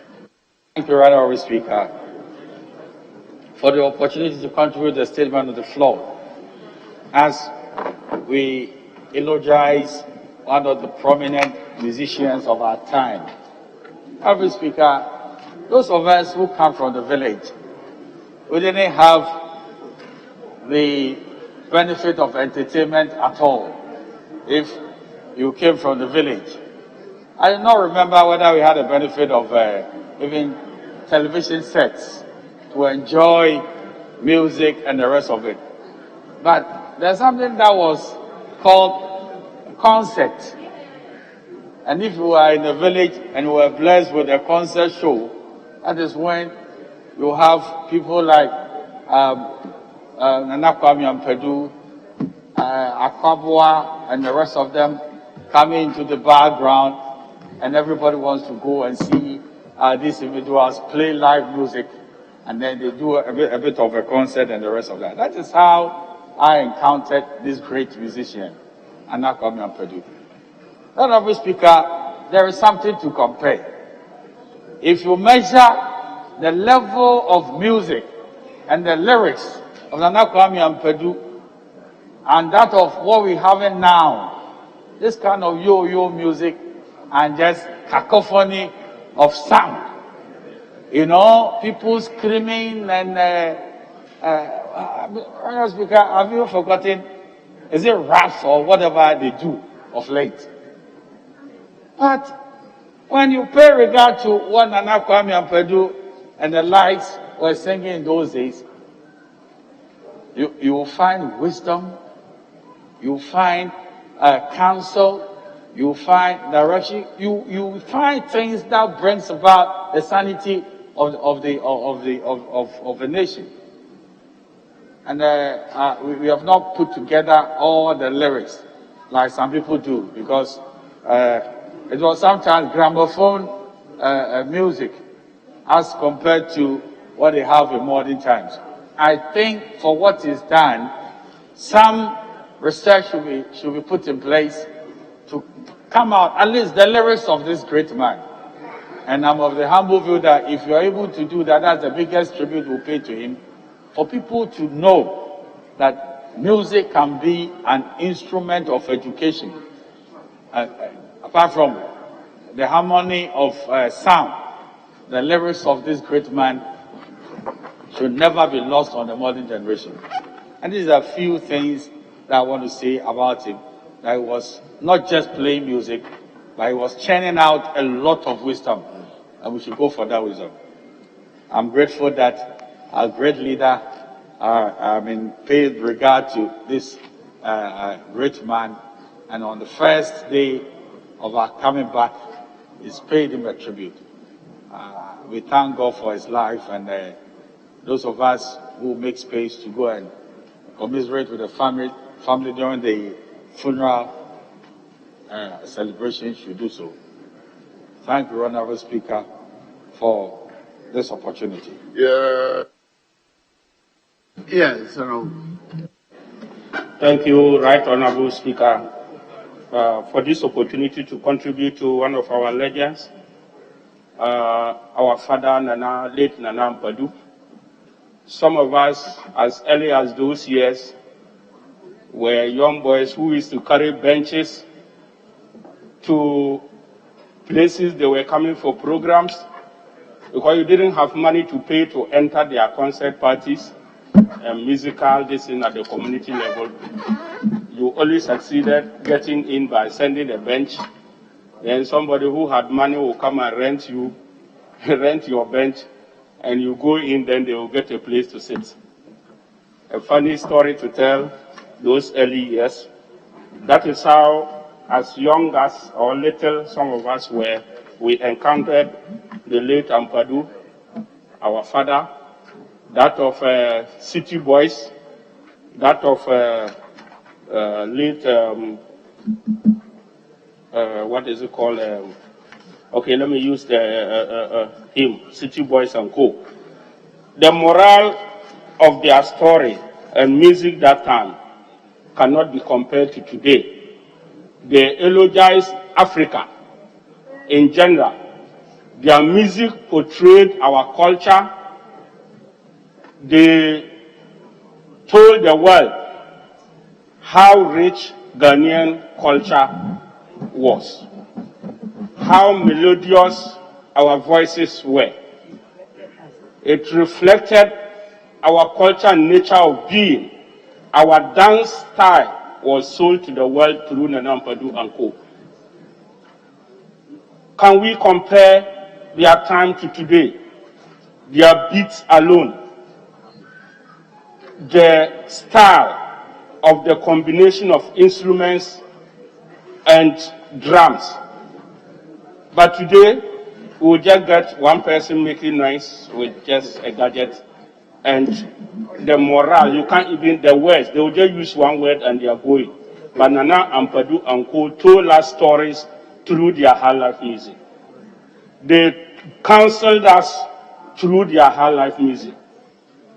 They told the youth the do's and don'ts, the moral standing of our people. They portrayed it through music. They brought about concert parties that told us about how wicked people ended. The witches, if you are a witch, how you can end your miserable end through their concert parties. And this is what some of us remember about these legends. May his soul rest in perfect peace. Thank you.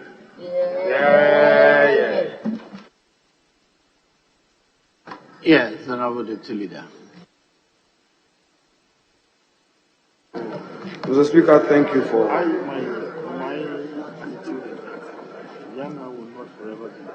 Mr. Speaker, thank you for the opportunity to add my voice to this statement. Mr. Speaker, yes, I wasn't lucky enough to have experienced Nana Kwame Ampadu in his heydays.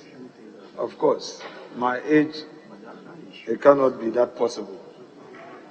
But Mr. Speaker, looking at the first page of the statement, the last paragraph, the maker of the statement relies on these veritable words to describe the work of Nana Kwame Ampadu, and at the risk of repeating what he has said, the Speaker, I reiterate, quote, the traditional wisdom, the flow of the storytelling, and the education contained sought to provide guidance and inspiration to both the young and the old. Mr. Speaker, the maker of the statement goes on to describe this legend as a virtuoso performer. He couldn't have chosen anything less to describe the work of this great man. Mr. Speaker, in all of these, one thing is clear from the work of this legend: discipline. Discipline. And I listened to my colleague who had a bite on this matter before me, talking about the morality in the life of these musicians in the days gone. How can the young generation of musicians learn from them that they always find themselves in the grips of the police? People cannot look up to them. Music is associated with all kinds of vices and all that. They don't make it attractive. So I would want to urge the young musicians to embrace discipline, not to go to social media abusing themselves, not to create problems for themselves. They should see it as a career that would also inspire others, because by their behavior, they are not making music attractive. And I'm not sure any parent would today encourage, any responsible parent, encourage the child to go into music, looking at what is happening in that space. Two, from what Honorable Chairman has told us today, it tells us that we must go back to our backyard and promote music, local music, the culture. Mr. Speaker, in the Futu, for instance, we have the Ompe group. And when they sing here today, Mr. Speaker, I think I must remember that when you were in Winneba, you heard them. You would enjoy their music. Those So Day and that Patampa. And I even saw you dance with the traditional. Well, Mr. Speaker, as for that one, we'll reserve it for another day. But Mr. Speaker, I so much enjoy it. And over the weekend, Mr. Speaker, you saw the Agbaja dance, the Unlock community in the Futu. They have their group, and they tell you the story behind the music. It's amazing. Why are we suddenly forgetting about our own? Nana Kwame and Pedu and others relied on what was about our culture in their lyrics, and we all enjoyed it. So let's go back to our roots and promote our own. It will be a source of employment for the various groups if we really take their work serious, and I'm sure in the end Ghana will win. So, Mr. Speaker, the content of this statement, the script, is important for all of us to take our time and read it. We will learn a lot of useful things from it, and I am happy that it came from no less a person than the leader of government business and the leader of this house. Mr. Speaker, I thank you so much for the opportunity. Honourable members, I only wish to say that if there are any musicians to be eulogized in this country, there's no way anybody can overlook the late Nana Kwame Ampadu. I grew up into his music. I learned a lot linguistically from his choice of words and the presentations he made. And the reason those of us who grew up in his time compare with music of today is we wonder whether any young man will learn anything from the kind of music that they jumped to. But when we're growing up, we're learning wisdom and language, choice of words from the kinds of music that we listen to. I congratulate the leader for putting out such a beautiful statement. Earlier on, he shared something on our platform, and I shared it on my group's platform. Everybody was amazed at the eulogy that the leader had written for the late Nana Kwame. Yes, you saw it on the Old Vandals platform. I shared it there, and everybody was amazed at the beautiful eulogy that the leader had written for him. So, as we commemorate the late Nana Kwame Pedu, I also congratulate the majority leader for bringing to the fore this legend. That brings us to the end of statement time and the commencement of public business. Presentation of papers. Honorable Majority Leader.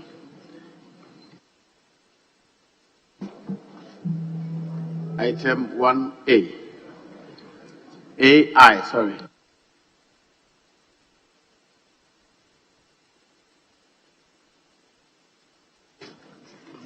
Report of the Bank of Ghana on the conduct of monetary policy, macroeconomic review, and banking sector development for the period January to June 2021. The report is duly presented. It's referred to the Committee on Finance to consider and report. Aye. Annual report of the Commission on Human Rights and Administrative Justice, SRAJ, for the year 2017. The report is duly presented. Is referred to the Committee on Constitutional and Legal Affairs to consider and report. Aye.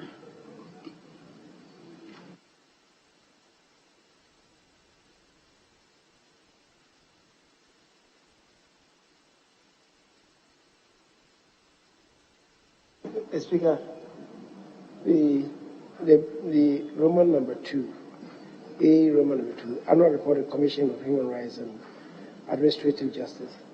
I'm wondering whether it shouldn't go to the Special Budget Committee. Without due deference to you, Leader, can you remove your notes? I can't hear you. As I was saying, that the referral in respect of Roman number 2, I'm wondering whether it shouldn't go to the Special Budget Committee. The Commission of Human Rights, the annual report. The annual report should go to the Special Budget. The Special Budget Committee. That's the committee that superintends. Oh, very well. Yes, the Honorable Minority Leader. I serve on the Special Budget Committee with him, and that is for budget. This is more like an annual report of its performance. I don't think that your referral is inappropriate if it goes to the Committee on Constitutional Legal. But, Mr. Speaker, if it's the pleasure of leader that it should go to our Special Budget Committee, you may grant it. Thank you, Mr. Speaker. No objection. Very well. I hereby order vary the order earlier made. I retract the order that the report goes to the Committee on Constitution and Legal. I direct that the report goes to the Special Budget Committee. Aye. Annual report of the Commission on Human Rights and Administrative Justice, SRAJ, for the year 2018. The report is duly laid. It is referred to the annual Special Budget Committee to consider and report. Item IV. Annual report of the Commission on Human Rights and Administrative Justice, SRAJ, for the year 2019. The report is duly laid. It is referred to the Special Budget Committee to consider and report. Item V. Performance audit report of the Auditor General on the provision of flood control drains by the Hydrological Services Department of the Ministry of Works and Housing. The report is duly laid. It is referred to the Committee on Works and Housing to consider and report. Item VI.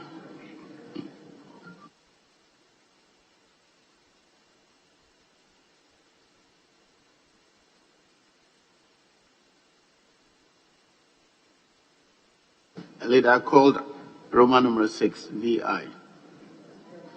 I've done the needful already. Report of the Auditor General on the management of Petroleum Fund for the financial year ended 31st December 2020. The report is duly laid. Is referred to the Committee on Energy to consider and report. Item VII. Performance audit report of the Auditor General on the management of blood transfusion services in health delivery in Ghana. The report is duly presented. It is referred to the Committee on Health to consider and report. Item VIII. Performance audit report of the Auditor General on the distribution of medical supplies in Ghana. The report is duly presented. It is referred to the Committee on Health to consider and report. Item IX.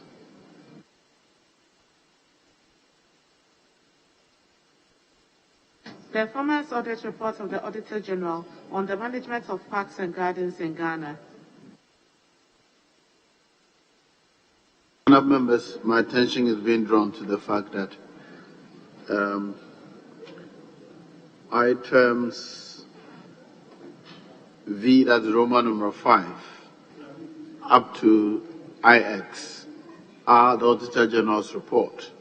So they appropriately should go to the Public Accounts Committee.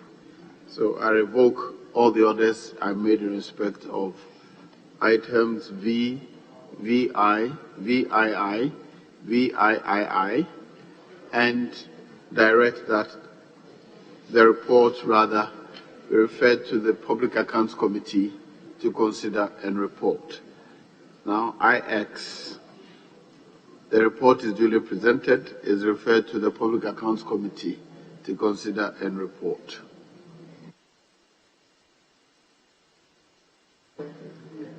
Item B. Yes, Honourable. Mr. Speaker, if I may hold the fort for the Minister responsible for Employment and Labour Relations.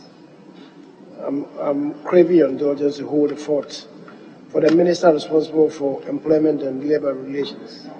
And do B. Yes, Honourable Minority Leader.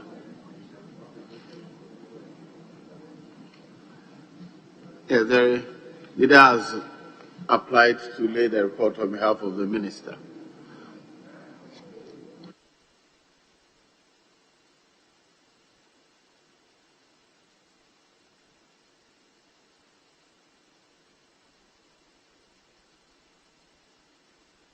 Yes.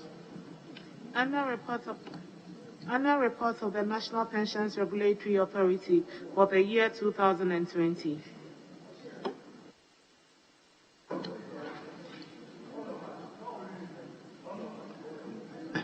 The report is duly presented, is referred to the Committee on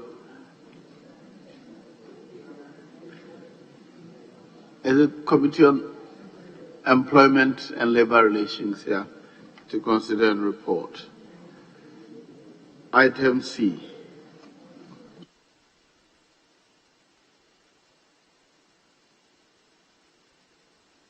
Annual statement by the Audit Committee of the PSC Tema Shipyard Limited for the year 2020. The report is duly presented. It is referred to the Committee on Roads and Transport to consider and report. Item D.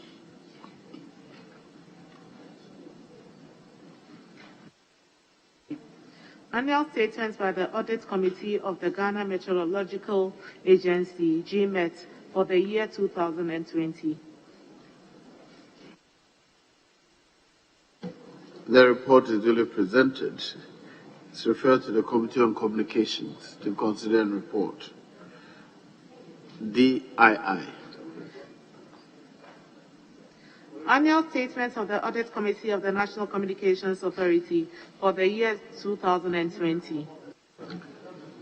The report is duly presented. It is referred to the Committee on Communications to consider and report.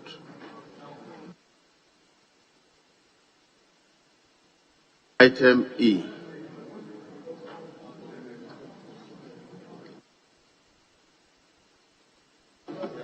Budget performance report in respect of the Ministry of Foreign Affairs and Regional Integration for the period April to June 2021.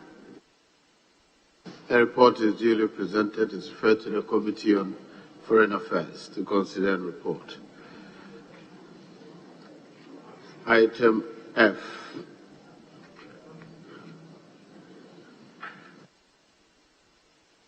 Annual statement by the Audit Committee of the Bono Regional Coordinating Council for the year 2020. The report is duly presented. It is referred to the Committee on Local Governance to consider and report.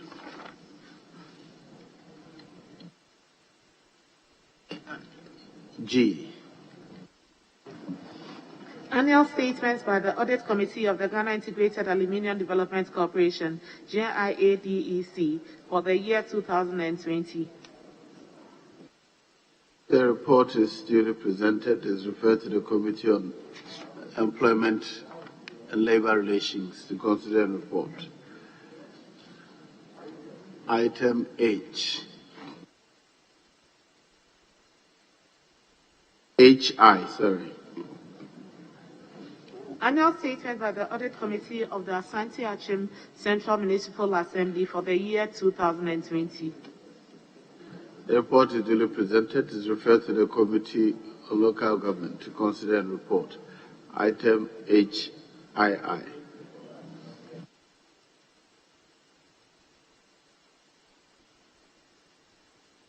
Annual statement by the Audit Committee of the Ghana East Municipal Assembly for the year 2020. The report is duly presented. It is referred to the Committee on Local Governance to consider and report. Item HIII. Annual statement by the Audit Committee of the Domar Central Municipal Assembly for the year 2020. The report is duly presented. It is referred to the Committee on Local Governance to consider and report. IB. Annual statement by the Audit Committee of the Amansia West District Assembly for the year 2020. The report is duly presented. It is referred to the Committee on Local Governance to consider and report. Item I, Roman numeral 1, by the Minister for Health. Leader, I call the Minister for Health.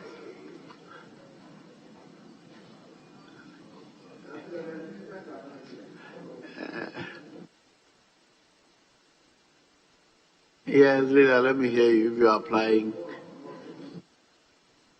Minister for Health has been in the chamber all since morning. Yes, Mr. Speaker, yeah. He and the Minister for Western Housing, yeah, they were in the chamber, but because of the fact that they needed to do something outside the chamber, they engaged the Speaker.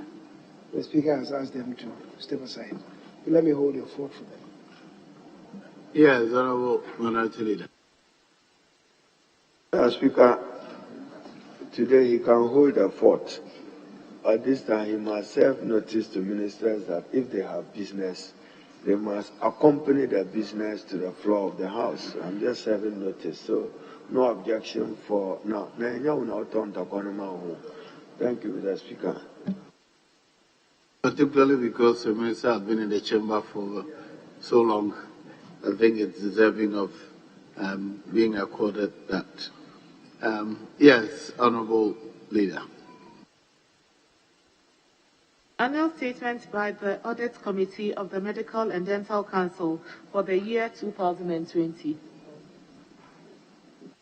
The report is duly presented. It is referred to the Committee on Health to consider and report. II.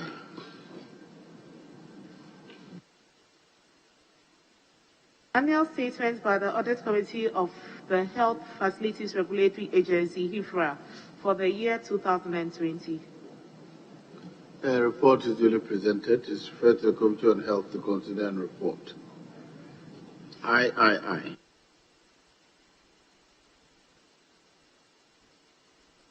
Annual statement by the Audit Committee of the National Health Insurance Authority for the year 2020.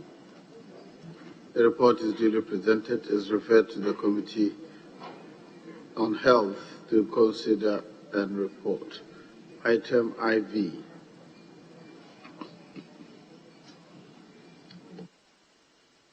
Annual statement by the Audit Committee of the Ghana Health Service for the year 2020. The report is duly presented. Is referred to the Committee on Health to consider and report. Item 7. Presentation and first reading of bills.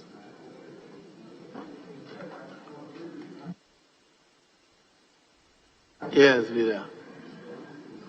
Mr. Speaker, Honorable Kennedy Nyako was saying Nyako was here. But because it's a private member's bill, let me leave that for him. He will come and do it. And then I will do the other one for the Minister for Western Housing. Very well. I know that some group of they're engaging him as the chairman of the committee, I'm aware. So I know he's engaged in official assignment, yes. Ghana, item B. An act to establish the Ghana Hydrological Authority to promote the delivery of hydrological services for planning, design, execution, operation and maintenance of flood control mechanism, works related to coastal engineering, sewage, drainage improvement, and river development, operational and applied hydrology, and to provide for related matters.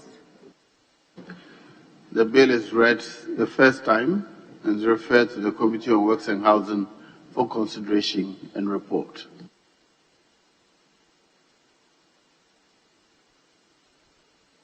Yes.